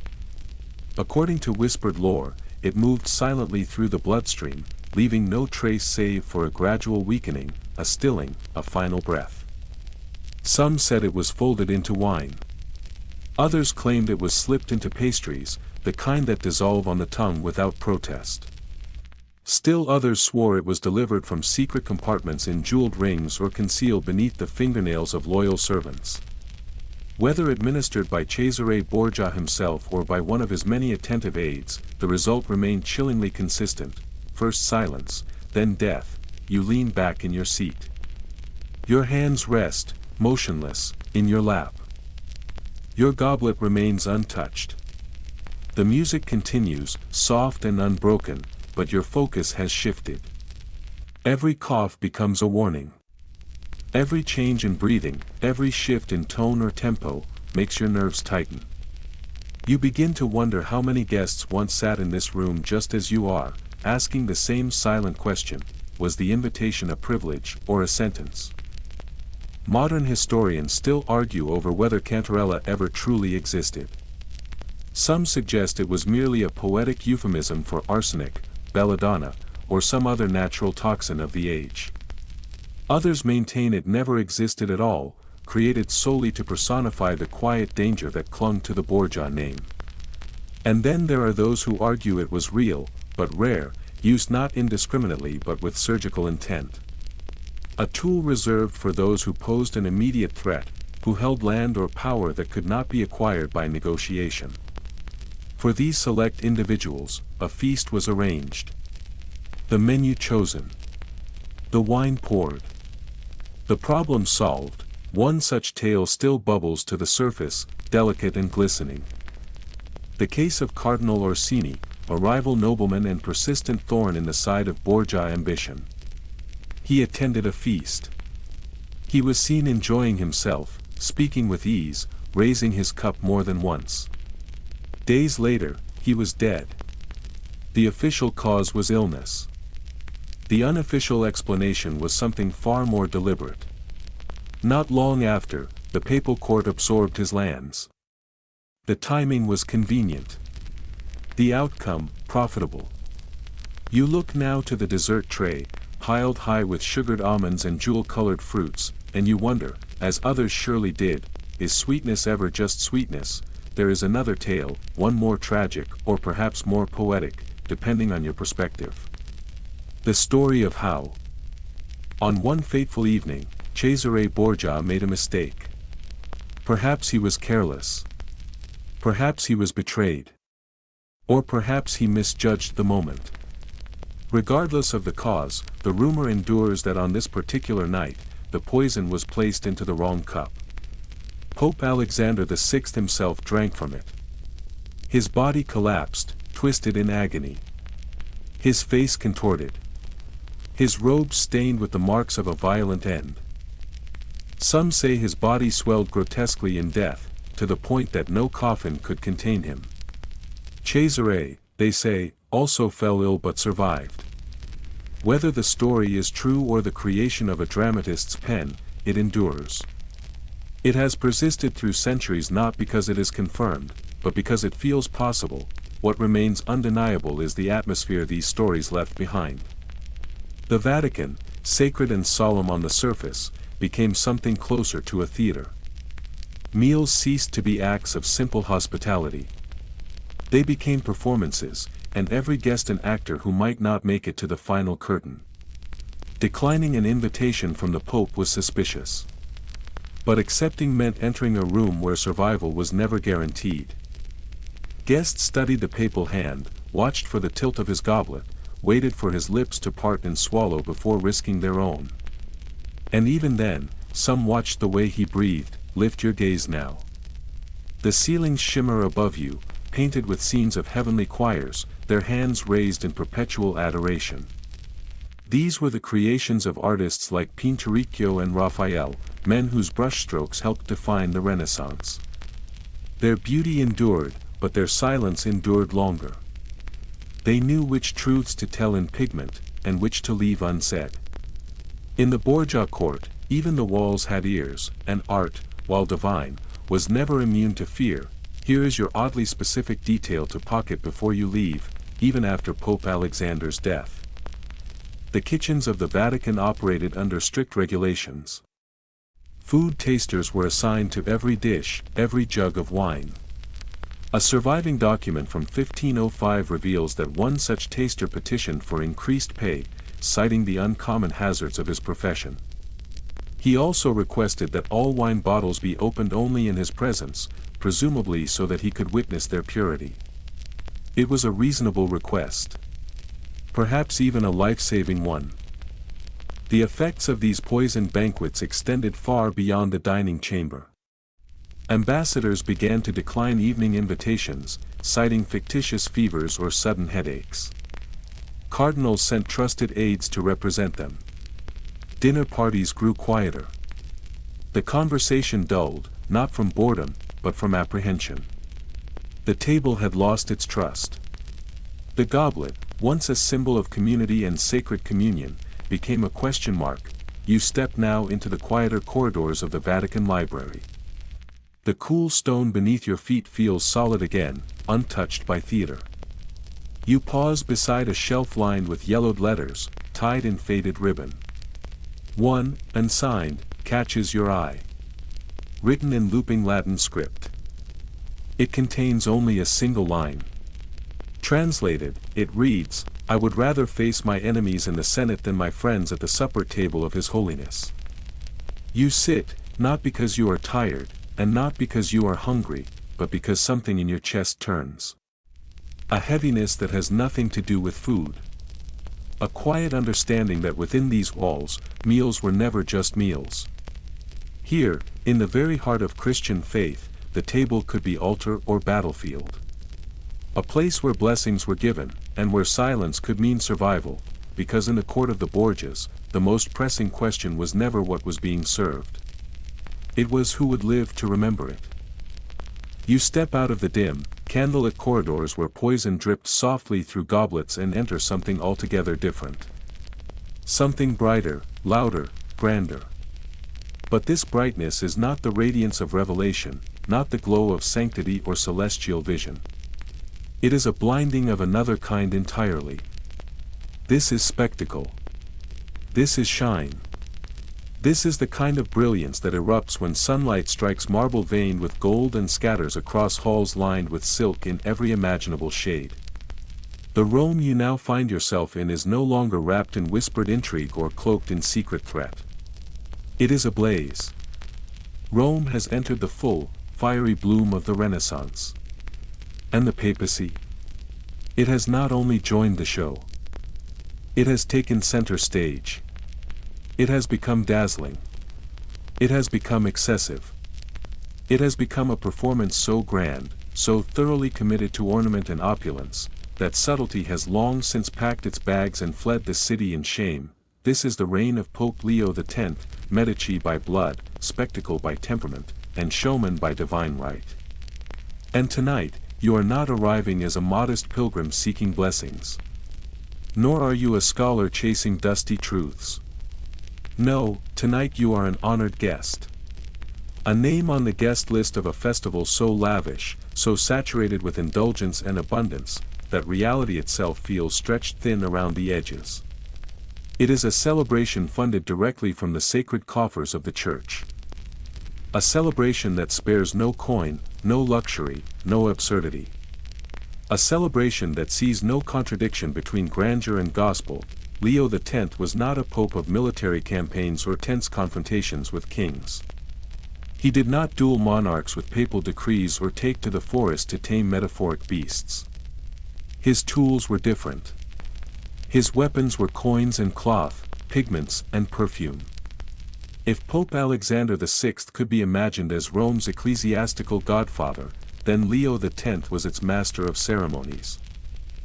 A theatrical conductor presiding over the city's most magnificent and most expensive pageant. Born Giovanni de' Medici, heir to the famed Florentine dynasty, son of Lorenzo the Magnificent himself, Leo rose to the highest office in Christendom in 1513. From the moment he donned the triple crown, he treated the Vatican treasury not as a solemn responsibility but as a means to a glittering end. A fountain he could draw from endlessly. A purse without a bottom. And for a time, no one questioned it. No one dared. You wander now through the endless galleries and corridors of the Apostolic Palace, where the very walls seem to exhale splendor. Beneath your feet, the marble floors gleam with such precision that your own reflection follows you with ghostly perfection. The air around you is thick with the mingled scent of incense and imported citrus, sweet and biting. Tapestries as large as ships sail across the walls, embroidered with holy battles and saintly triumphs, their threads catching the light in flashes of real gold and crimson. Courtiers drift by in brocade robes stitched with pearls and sapphires, their steps so soft it seems the air carries them. Some of these garments, it is whispered, cost more than an entire village earns in a year. But here, wealth is not simply wealth. It is ritual. It is theater. At the center of this grand performance sits Pope Leo, beneath a swaying canopy of deep crimson silk, surrounded by music and praise and silken fans. He beams, basking in the admiration of nobles, diplomats, and entertainers alike. Today's banquet is held in honor of foreign emissaries, 30 of them. But that is not the oddest part. The oddest part is that each has brought a peacock. Yes. 30 peacocks. You blink, but there they are, strutting silently beside their masters, their emerald and indigo feathers glowing like stained glass. The birds seem as bemused as you are, their plumes catching the light with every subtle turn. They glance at the platters of roasted pheasant and jewel-colored jellies with an air of mild suspicion. The Pope laughs, a full and unguarded laugh. The laugh of a man utterly at ease in absurdity. And why not? He owns elephants. He employs a dwarf jester named Kirina who wears golden shoes. Nothing here is meant to be taken lightly. Yet everything carries the weight of intention. One observer, writing with more honesty than decorum, would later remark that the papal court had become more pagan than Christian. If such words ever reached Leo's ears, they seem to have made no dent in his mood. He is recorded as having once said, with startling frankness, "Since God has given us the papacy, let us enjoy it." You stop when you hear that. Not only for the boldness of the statement, but for its utter lack of pretense. There is no shame. No veil. Just unfiltered pleasure, cloaked in authority. Here, indulgence is not a hidden vice. It is policy. It is belief, manifest. Theological license made edible and embroidered, which leads, as it must, to the true core of his reign. The indulgences. You step now into the open sun of a Roman plaza. The air is hot, and the stones beneath your feet radiate heat. At the center stands a wooden platform, hastily constructed, where a friar named Johann Tetzel shouts to the crowd, his voice bouncing off the walls like a drumbeat. As soon as the coin in the coffer rings, a soul from purgatory springs. He bellows. His arms stretch wide. He gestures to a wooden box, ornate and ominous. This is not metaphor. This is salesmanship. Forgiveness is being sold here. Salvation has a price tag. And the people, hungry for relief, dig into their meager pouches and offer up what they can. Peasants shuffle forward, their heads bowed, clutching copper coins like prayers. Some weep. Others simply stare. You watch it unfold with a weight in your chest. It feels wrong. But it is working. The indulgence system was not new. It had existed for centuries, a complicated theology of penance and intercession. But under Leo's guidance, it transformed. It expanded. It industrialized. It became something closer to a business model. Why? Because Leo had a vision. A vision rising in stone and scaffolding, the new St. Peter's Basilica. A project of unimaginable scale. It was to be the most majestic church the world had ever seen. A cathedral worthy of eternity. But dreams of that size come at great cost. The architects were geniuses. The artists were legends. The materials were rare. And the animals, well, even the elephants needed to be fed. Historians still argue about Leo's awareness. Did he truly grasp the theological implications of monetizing salvation? Did he understand that these indulgence campaigns would spark fury in lands he barely considered? Or was he too mesmerized by the lights of his own festival to notice the bonfire forming just beyond the hills? It is hard to say. But you already know the next chapter. You can already hear the hammer. You can see the figure walking toward a certain church door. But for now, in this moment, Leo's world still shines. Still sings. Still believes in its own invincibility. Here is your curious historical detail. Leo had a pet.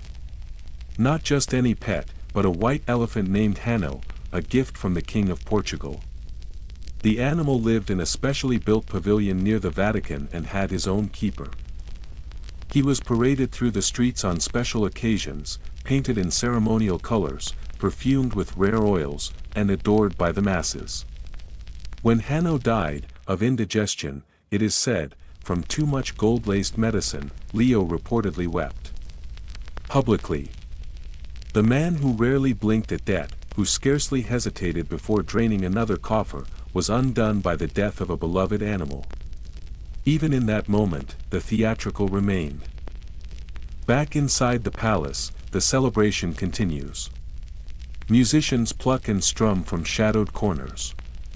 Wine flows steadily. Cardinals recline like Roman senators in velvet-cushioned chairs, their fingers glinting with rings, their words floating around Turkish diplomacy and Florentine credit systems. On the surface, it all gleams. But something beneath it has begun to rot. The illusion is straining. The seams are pulling. The coffers are emptying. The faithful are restless. Even here, in the heart of all this grandeur, unease begins to whisper. Leo dies in 1521. He dies not in glory, but in debt. So staggering was the amount that palace furniture had to be pawned just to afford his burial. Candles at his funeral, it is said, were cut in half to save wax. It was an ending too quiet for a man who lived so loudly. The feast, it turns out, was not eternal. And yet, the construction continues. The basilica still climbs toward heaven. Artists still dip brushes into lapis blue and blood red. The presses still churn out indulgence certificates by the hundreds. But something has broken. The cracks, once thin and ignorable, have spread. They cannot be unseen. They cannot be unheard. You sit now beside a marble statue of Leo, tucked away in a hushed chamber. The sculpture is masterful. The surface is polished. He is rendered youthful, serene, beardless. His eyes look past you. There is calm in his face. A trace of satisfaction. You wonder if he ever truly imagined that it might all collapse. If he believed that gold could silence doubt forever. If he thought the show would simply continue, unquestioned. But history, as you already know, does not operate on indulgence. Spoiler alert, it couldn't. But that is tomorrow's story. Tonight, the candles are still burning. The music plays on. Somewhere in the courtyard, the elephants are still trumpeting under the moon. The Pope is still smiling, cloaked in silk and surrounded by laughter. The theater of Heaven's Gate remains in motion. At least, for now. The lights begin to dim. The golden flicker of Renaissance splendor recedes, like candle flames snuffed one by one. The music, once swelling with flutes and lutes, grows quieter, retreating into memory. The scent of incense fades. The echo of peacock feathers brushing against brocade curtains in Medici corridors disappears, dissipating into the cold like perfume in a stone chapel. The feasts have ended. The laughter has thinned. The shimmering spectacle of Pope Leo X world flickers like the last embers in a ceremonial brazier, then vanishes into the encroaching shadow. Because while Leo toasted guests beneath crimson canopies and filled his courts with dancing dwarfs and exotic beasts, others were preparing for different performances. His successors were not planning banquets. They were drawing battle maps. They were inspecting siege engines. They were lacing up armor. You step now into a different world. A colder world. A world of smoke and steel and warhorses. The shift is sudden and startling. It does not ease you in. It throws you into the fray. Here, popes do not simply watch soldiers from distant balconies or wave from ceremonial carriages. They ride with them. They lead them. They do not just bless the battlefield. They walk onto it. This is not metaphor. This is not stylized drama. This is history in its rawest, strangest, most improbable form. Tonight, You stand at the edge of a battlefield. And the man leading the cavalry charge, clad in full armor, wearing the ring of St. Peter, is the Pope. You are about to enter one of the most jarring and unlikely chapters in the long, winding saga of the Church. A chapter where the successors of Peter did not carry croziers or whisper sermons. They wore helmets. They gripped maces. They shouted orders over the thunder of war drums. If your image of a pope is that of a quiet man in white, waving serenely from a Vatican window, then you may wish to sit. What you are about to witness bends the imagination. But it is true, the trail of your journey pushes forward, into the early 16th century. A time of fractured alliances, crumbling loyalties, and near constant war. The path halts before a name carved like a battle cry into the chronicles of the papacy, Pope Julius II. Known to posterity not for a treatise, not for a doctrine, but for a title. The warrior pope. And the title is not poetic. It was earned. With weapons. With blood. With thunder and fire and conquest, Julius II, born Giuliano della Rovere, took the papal throne in 1503. From his very first days, he made clear that he would not be content to serve as a puppet for Italy's noble houses. He had no interest in being a figurehead in velvet gloves, maneuvered by families who treated the papacy as another chess piece. He wanted control. Of land. Of armies. Of Rome's destiny. And if achieving that meant abandoning the safety of the altar for the violence of the battlefield, so be it. He did not hesitate. He did not blink. You pass a colossal canvas now, hanging heavy on the wall, its colors muted by time but still powerful. It shows Julius as few could imagine him. He is dressed in full military armor, the metal gleaming beneath his papal vestments. The white folds of his garments spill from beneath iron plates like buried silk. Behind him, the standard of the keys of St. Peter flutters proudly in the wind. His face is fierce. His jaw is clenched. He is not observing from a protected tower. He is not praying in a distant chapel. He is on the front lines. He is part of the charge. The siege of Mirandola offers the most vivid example. It was winter. The roads were iced over. The air was brutal.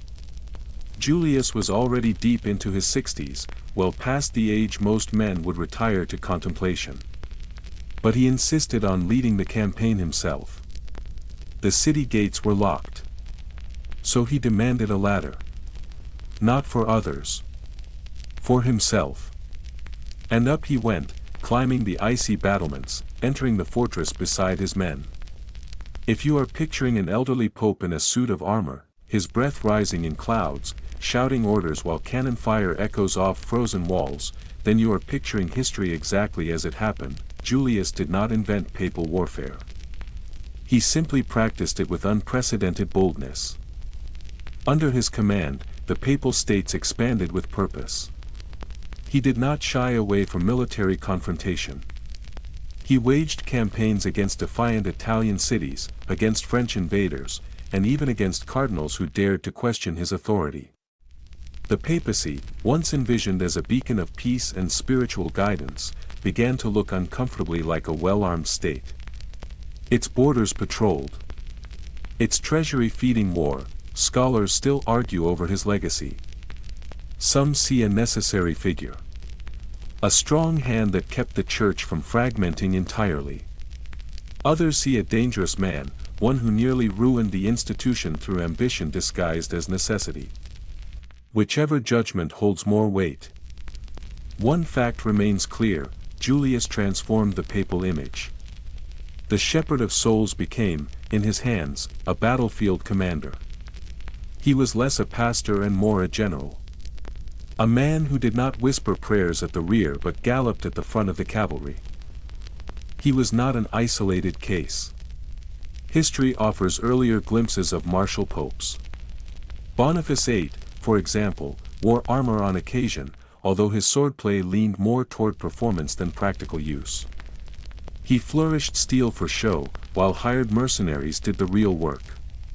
And Innocent III, towering in influence, directed multiple crusades, including one of the most infamous, the Albigensian Crusade, in which a papal legate, facing heretics in southern France, reportedly gave the chilling order, "Kill them all.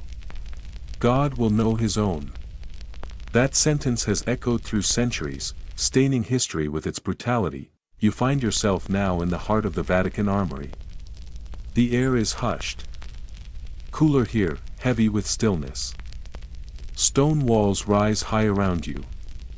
Rows of weaponry rest in silence, their steel dulled by time but polished to a soft gleam.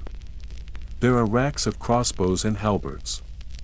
There are breastplates large enough to cover a cardinal's frame. There are swords whose hilts are carved with Latin prayers. There are helmets shaped to fit beneath a papal crown. None of this is ceremonial. These are not replicas. These were used, carried, worn into real battle. Each one bears the quiet weight of history, a muted echo of marching boots and shouted orders. A gospel of iron, and now, a detail to hold in your mind. During the campaign against Bologna, Julius II, frustrated by the city's resistance, excommunicated not an individual but the entire population. Every citizen, every child, every merchant, every priest within the city's walls. When the city eventually fell, he entered on horseback, robed in military grandeur, tossing coins to the cheering masses like a conquering emperor. It was politics. It was performance. It was power, displayed with glittering calculation. Yet even as he triumphed, voices elsewhere began to stir. The image of the warrior pope began to wear thin. The church, after all, was still meant to be the church. Not a kingdom. Not an empire. Not a standing army. In the monasteries of Germany, in the universities of France, questions began to surface. Should the vicar of Christ lead cavalry into battle? Should he raise walls and fire cannons? Was this strength, or was it a spiritual betrayal? The tide began to turn. Gradually, the image of the Pope began to shift again. From armored commander back toward gentle shepherd. The mitres returned. The swords were retired, and yet, you cannot unsee what has been laid before you. You imagine a seminarian in training. Somewhere in Rome. He is deep in Latin grammar, bending over ancient texts. And then his instructor casually remarks that, if diplomacy fails, one option is to raise an army and march it into Tuscany. And the seminarian blinks, uncertain if it's a joke. It is not.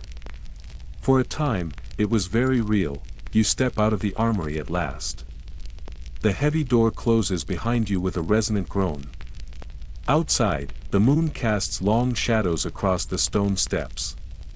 The city sleeps. The domes and towers are silent. No banners rise.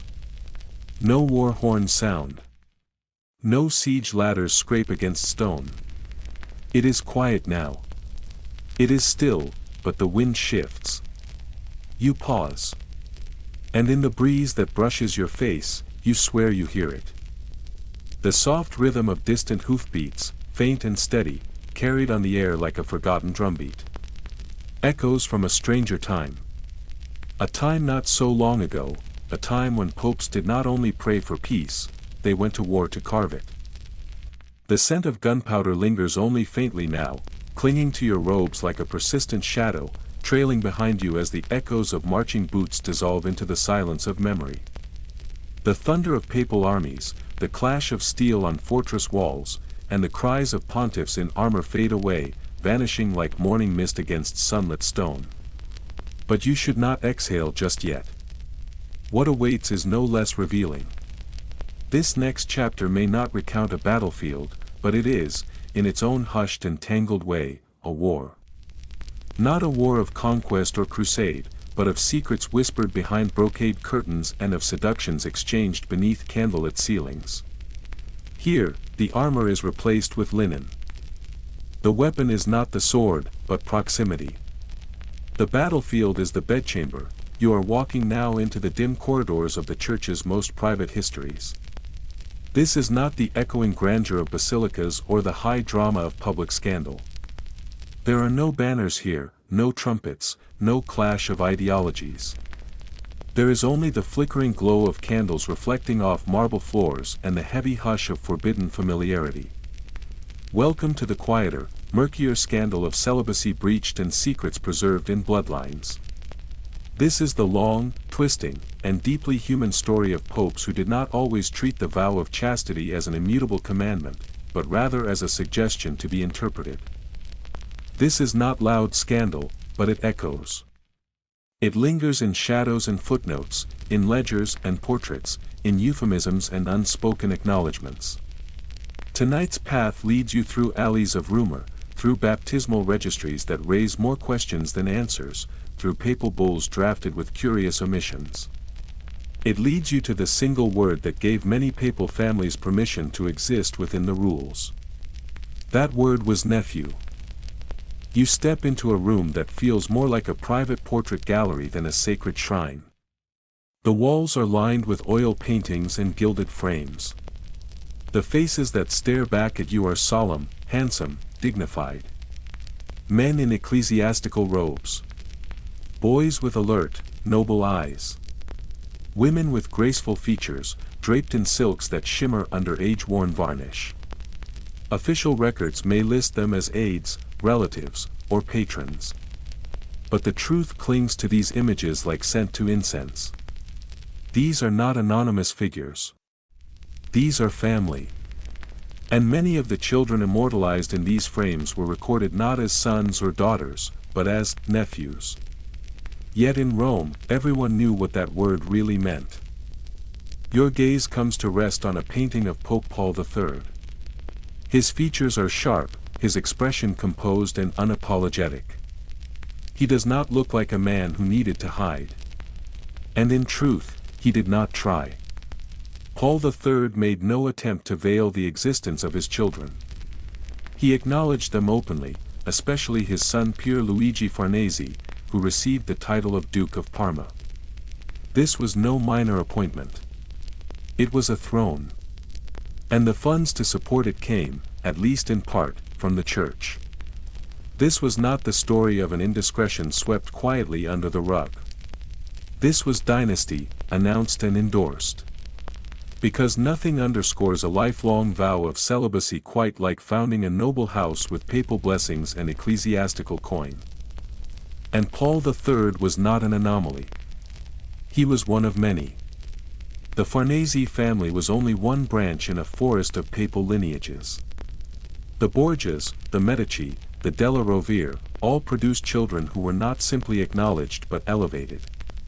These families were given lands, given titles, given influence that would ripple across Europe. And while the Vatican could never officially name these offspring as biological sons or daughters, the word nephew became a kind of holy smokescreen. The Latin term nipote bent under pressure, stretched until it could contain entire genealogies. It became the perfect loophole, a linguistic sleight of hand that allowed both denial and inheritance to coexist, and still, no one was fooled. You move now to an older fresco, its pigments faded by time but its meaning intact. It portrays Pope Innocent VIII, a figure cloaked in historical irony. By most accounts, he fathered at least 2 children. One of them was married into nobility while he still held the keys of St. Peter. Innocent did not refute this. He made no effort to obscure the truth. In fact, his tomb, crafted with elaborate care, carries the astounding epitaph, "Father of many children."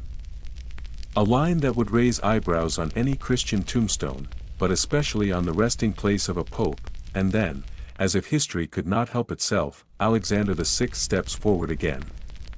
The Borgia Patriarch. The name that refuses to fade. His children were not whispered secrets but prominent players in his political empire. At least 7 were known, documented, named. Cesare and Lucrezia were not hidden in convents or sent off to monasteries. They were public figures, each wielding influence that extended far beyond the walls of the Vatican. Cesare became a cardinal before he was old enough to grow a proper beard. Lucrezia was married off 3 times, each union a strategic move in the family's grand chess game. The Borgias did not resist the lure of dynastic power. They embraced it openly, with the confidence of those who knew no one would stop them. Historians continue to debate the meaning behind these relationships. Were the women and children entangled with the popes merely evidence of moral weakness? Or were they instruments in the relentless calculus of papal power? Perhaps both. Some argue that celibacy, when demanded of men wielding absolute authority, was destined to become a quiet fiction. Others point to the enduring truth of desire, that human hearts, however holy their titles, rarely obey doctrines without protest. The answer is likely a complex mixture of ambition, secrecy, tradition, and longing. A blend too tangled to unwind completely, nor was this pattern limited to the papacy. Across Europe, priests and bishops often maintained domestic arrangements that would have looked indistinguishable from marriage.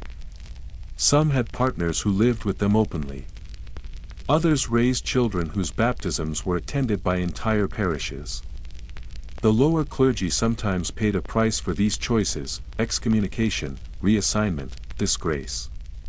But the Pope sat above such consequences.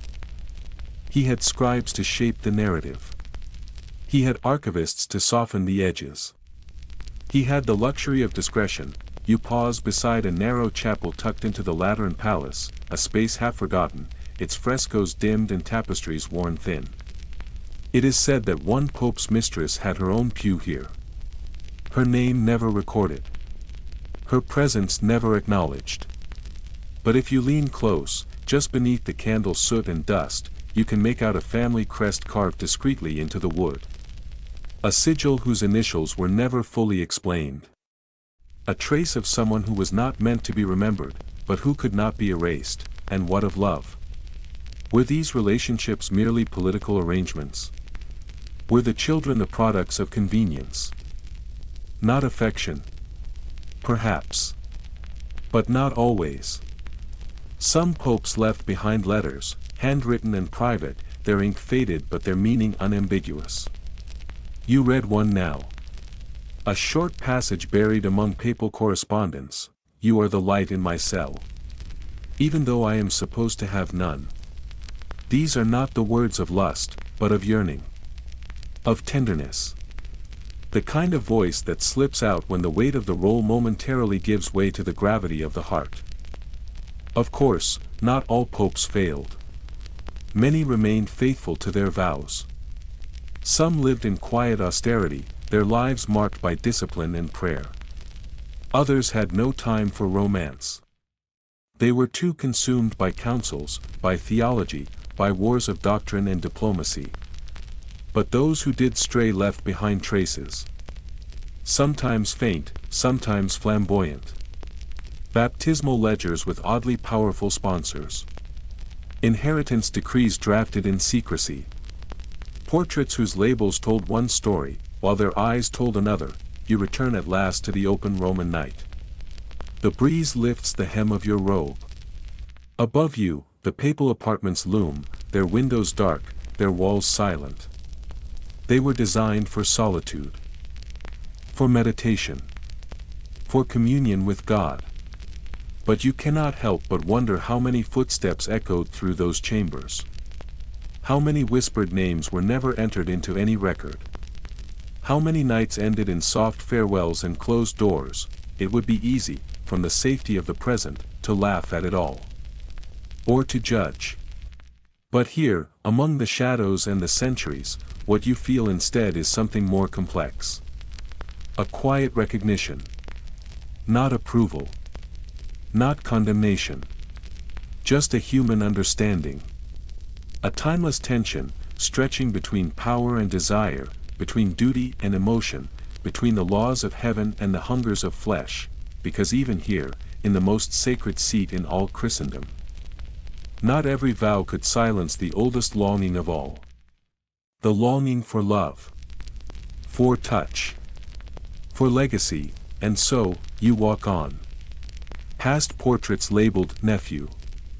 Past letters too fragile for the pulpit. Past the ghost of a chapel pew built for someone who never had a title. The history here is not tidy. It never was. But it breathes still, warm and unresolved, in every corner of this quiet scandal that never quite went away. You tread carefully now, your footsteps slow, deliberate. The scandals that trailed behind you in the previous chambers have not completely dissolved. They cling faintly to your garments, like a residue of incense clinging to the folds of a cassock, invisible yet unmistakable. Their weight still lingers on your shoulders, not heavy enough to crush you, but constant enough to remind you of where you've been. Faint as whispers, persistent as dust. Still, the atmosphere ahead begins to shift. The tone softens. The sharp scent of corruption fades, replaced by something quieter. Slower. More reverent. The air thickens with color, with silence, with something heavier than sin. Not guilt. But gravity. Not scandal, but sacrifice. You are about to enter the Sistine Chapel. But not as a casual tourist brushing past velvet ropes. Not even as a weary pilgrim hoping for some private grace beneath sacred scenes. You are entering as something else entirely. As an invisible observer. As a breathless presence floating just above the wooden beams. A ghost on the rafters. A silent witness to one of history's most grueling acts of artistic creation. You are here to watch a battle unfold, one not waged with weapons or papal decrees, but with brushes, pigments, exhaustion, and a mutual refusal to back down. This is no polite collaboration. It is a collision. Between genius and willpower. Between creative fire and ecclesiastical force. Between one paint-streaked sculptor and one war-hardened pope who would not accept refusal as an answer. It is the early years of the 1500s. Rome is boiling with ambition. The Vatican pulses with political tension and artistic fervor. And at the heart of it all stands Pope Julius II. The same pontiff who once rode into battle wearing a helmet and swinging a mace is now preparing to wage a different kind of war. A war against the blank ceiling of a chapel.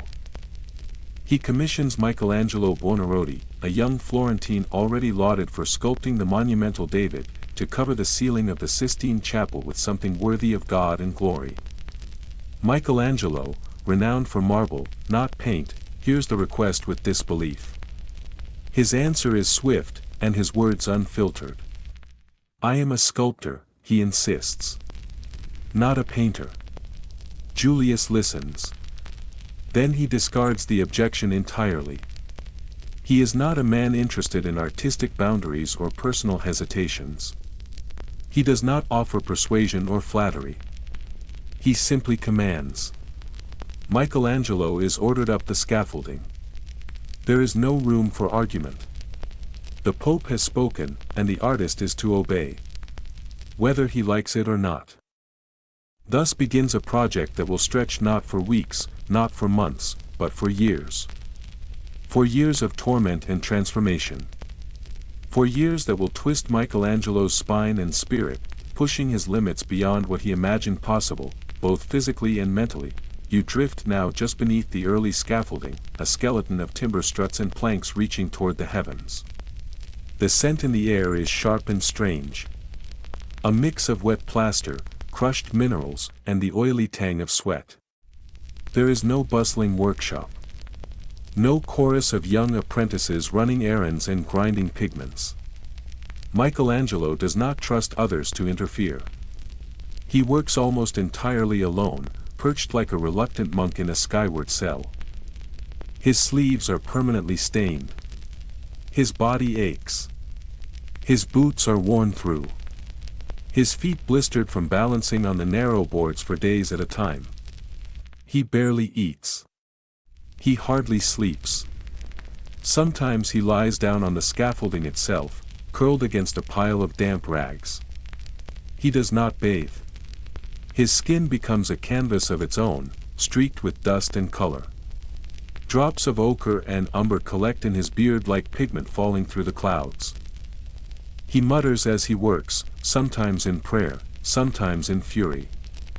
Latin and Tuscan spill from his lips, mingling into curses or invocations. His neck stiffens painfully from hours of craning upward, his spine slowly curving under the strain.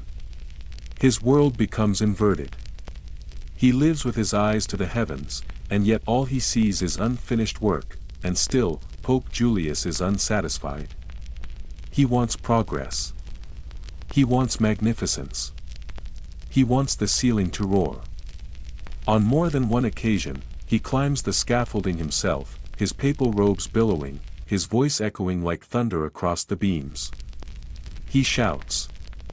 He demands. The two men argue, their clash is unfiltered, blistering. One is stubborn from vision. The other from principle.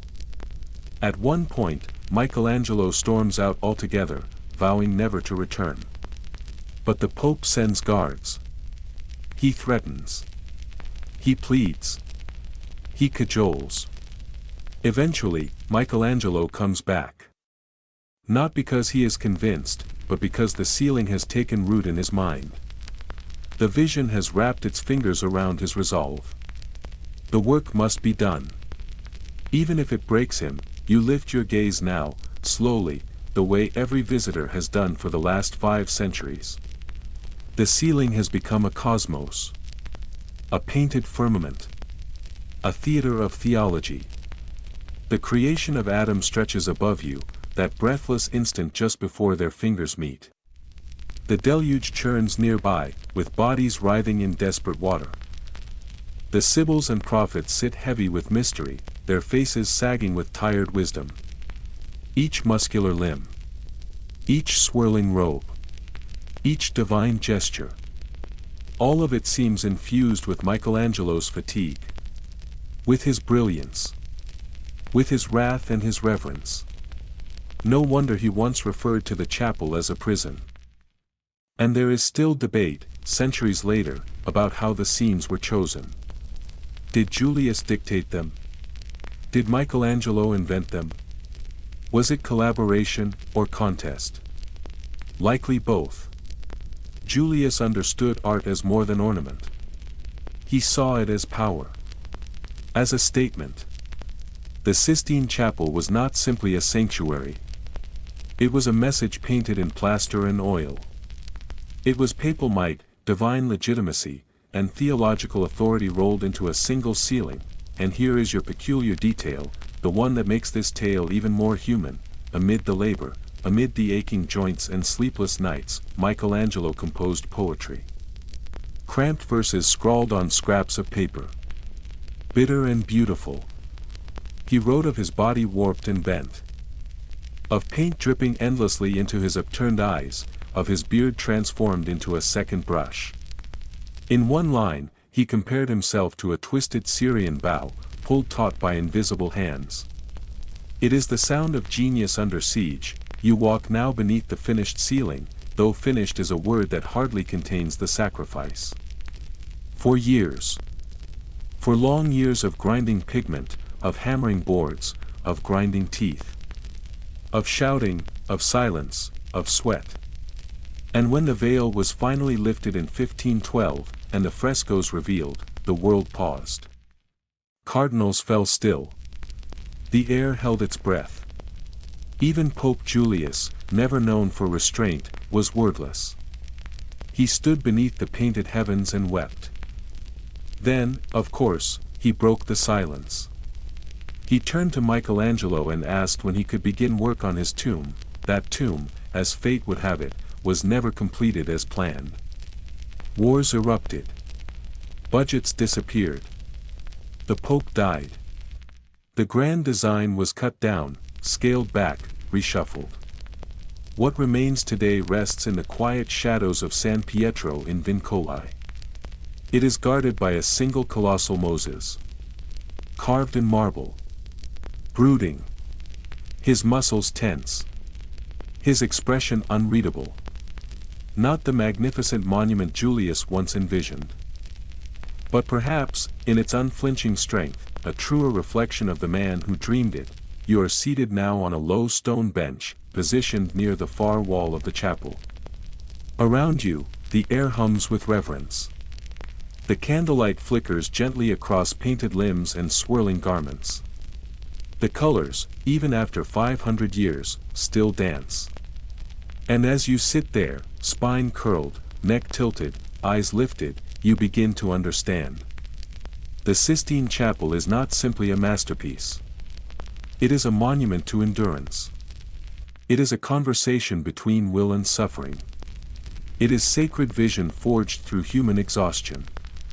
A cathedral not of stone, but of effort, because this ceiling does not merely depict the act of creation. It is creation. A struggle made visible. A triumph wrestled from friction. A miracle painted with calloused hands, and somehow, through the arguments and aching joints, the sweat and shouting, the ruined boots and dried brushes, it still remains. Even now, over 500 years later, the crowds gather. They lean back. They whisper softly. They feel the ceiling press down in awe, and like you, they still say the same word, wow. The paint has dried. The scaffolding has been dismantled, its wooden bones carried away piece by piece. The last echo of footsteps across those narrow planks fades into silence, but the memory of that ceiling remains. It lingers behind your eyes like the afterimage of a brilliant light, like a holy imprint left on the soul. It is not just remembered. It is felt. And as you move forward now, stepping into the final passage of this long and winding procession you have traced through centuries of splendor and scandal, the mood shifts again.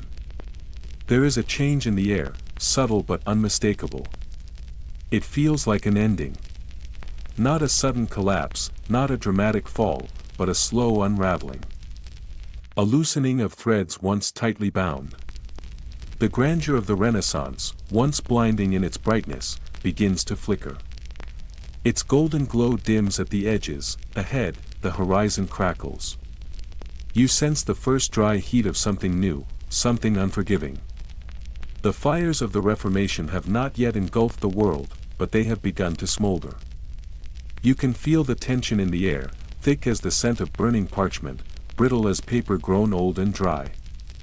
The church, still wrapped in splendor, still glittering with gold, trembles at its foundations. The stones beneath its feet no longer feel steady. The glories that once seemed divine begin to take on the look of stagecraft. What once appeared majestic now appears fragile. What once inspired awe now invites scrutiny. The illusion has begun to fracture, because now you have arrived at the final act of the scandal-stained papacy. The last glittering waltz before the orchestra stumbles. The last ornate mask before it is torn away and nailed, metaphorically and quite literally, to a church door. The door in Wittenberg is already waiting. The dance moves faster. It spins and twirls with increasing desperation. But the momentum leads in only one direction. Toward the irreversible. You now find yourself in the reign of the popes who followed Leo X. They did not inherit only the throne of St. Peter. They also inherited the burden of centuries. The weight of indulgence, of opulence, of unchallenged authority stretched past its limits. They stepped into shoes already too worn. Into palaces echoing with whispers too loud to ignore. By now, the indulgence trade had ballooned into a full-fledged industry. The palaces had become not centers of spiritual leadership, but echo chambers of wealth and control. And beyond the walls, someone was listening. Watching. Writing. Someone with ink-stained fingers, an iron will, and a mind sharp enough to tear down centuries of tradition. Martin Luther was no longer a minor irritation.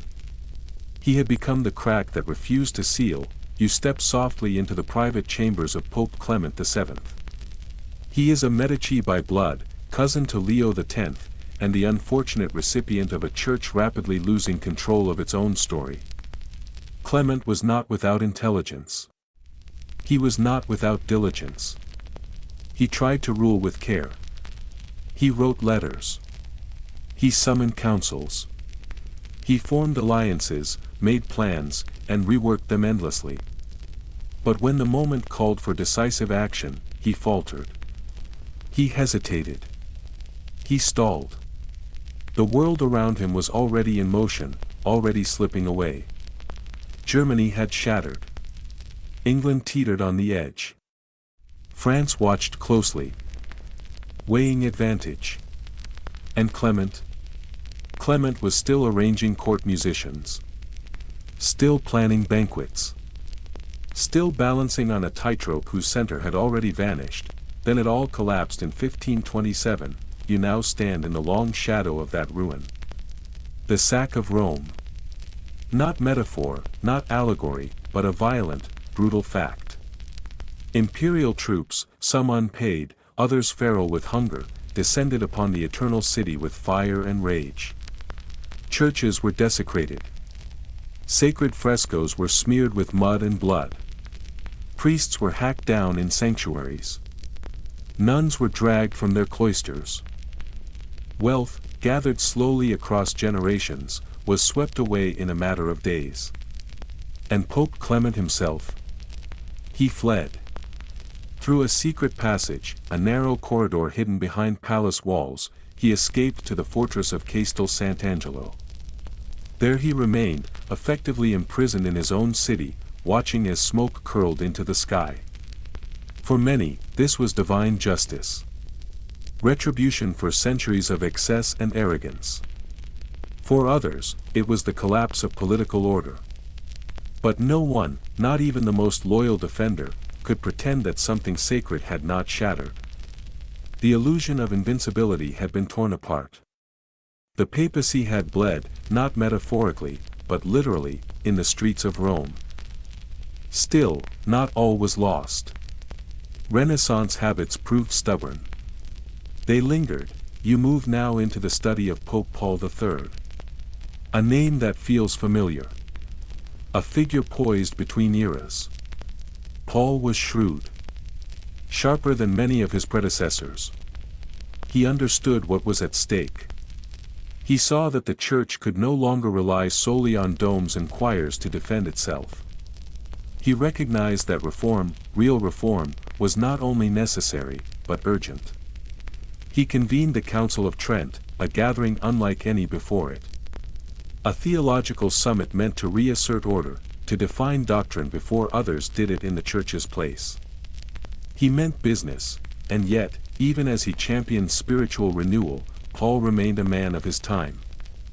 He handed out cardinal hats to his grandsons, to his allies, to those whose loyalty was politically useful. Nepotism did not disappear. It merely shifted shape. Reform and favoritism circled each other awkwardly, unable to part. Just beyond this point in time, the Baroque begins to rise. A new age. A new flavor of power. The sharp edges and gold-soaked drama of the Counter-Reformation are already stirring. But the most outrageous chapters of papal scandal, the orgies, the open mistresses, the poisoned rings, the public sin draped in liturgical silk, those were beginning to fade. Not all at once. Not cleanly. But undeniably, historians still argue about when this era truly ended. Did it die with Leo X and his carnivals of silk? With Clement VII and his disastrous indecision? With Paul IV, who turned the Vatican into a fortress of censorship and launched inquisitions with mechanical zeal? There is no precise ending.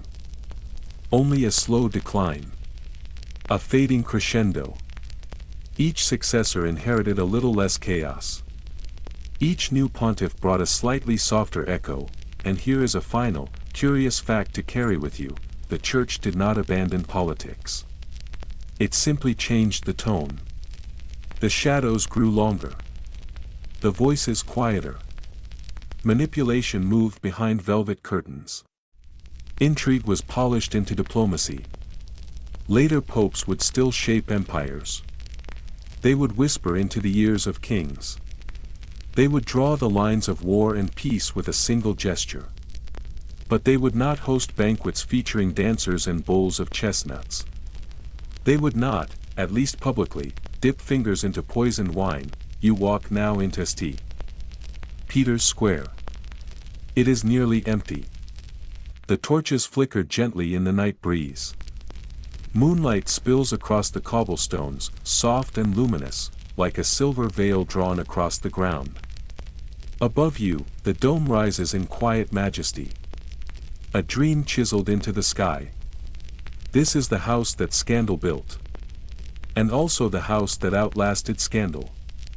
The stories you have followed, the stories of desire, of ambition, of corruption, of vision, of genius, of struggle, have not vanished.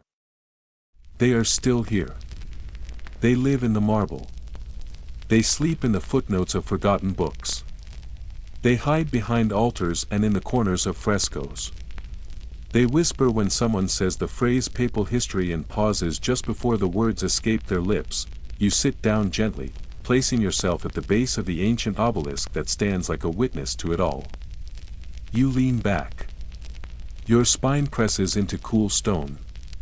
You close your eyes for a moment, then open them slowly, letting the starlight catch the edges of the basilica. You are not only reflecting on corruption. You are reflecting on humanity. On the tangled, impossible weight of it. The popes of the past were not divine. They were not angels. They were men. Sometimes visionaries. Often flawed. Sometimes corrupt. Sometimes courageous. Sometimes both. They lived in the impossible space between heaven and earth. Between what they claimed to represent and what they actually did. And often, they fell. Some fell quietly. Others fell with thunder. And yet, it is in that tension, the pull between the sacred and the human, that their stories endure. It is not just the sin that lingers. It is the struggle. The attempt to create something holy with hands that trembled, faltered, and reached anyway, and now. You breathe, slowly. Gently.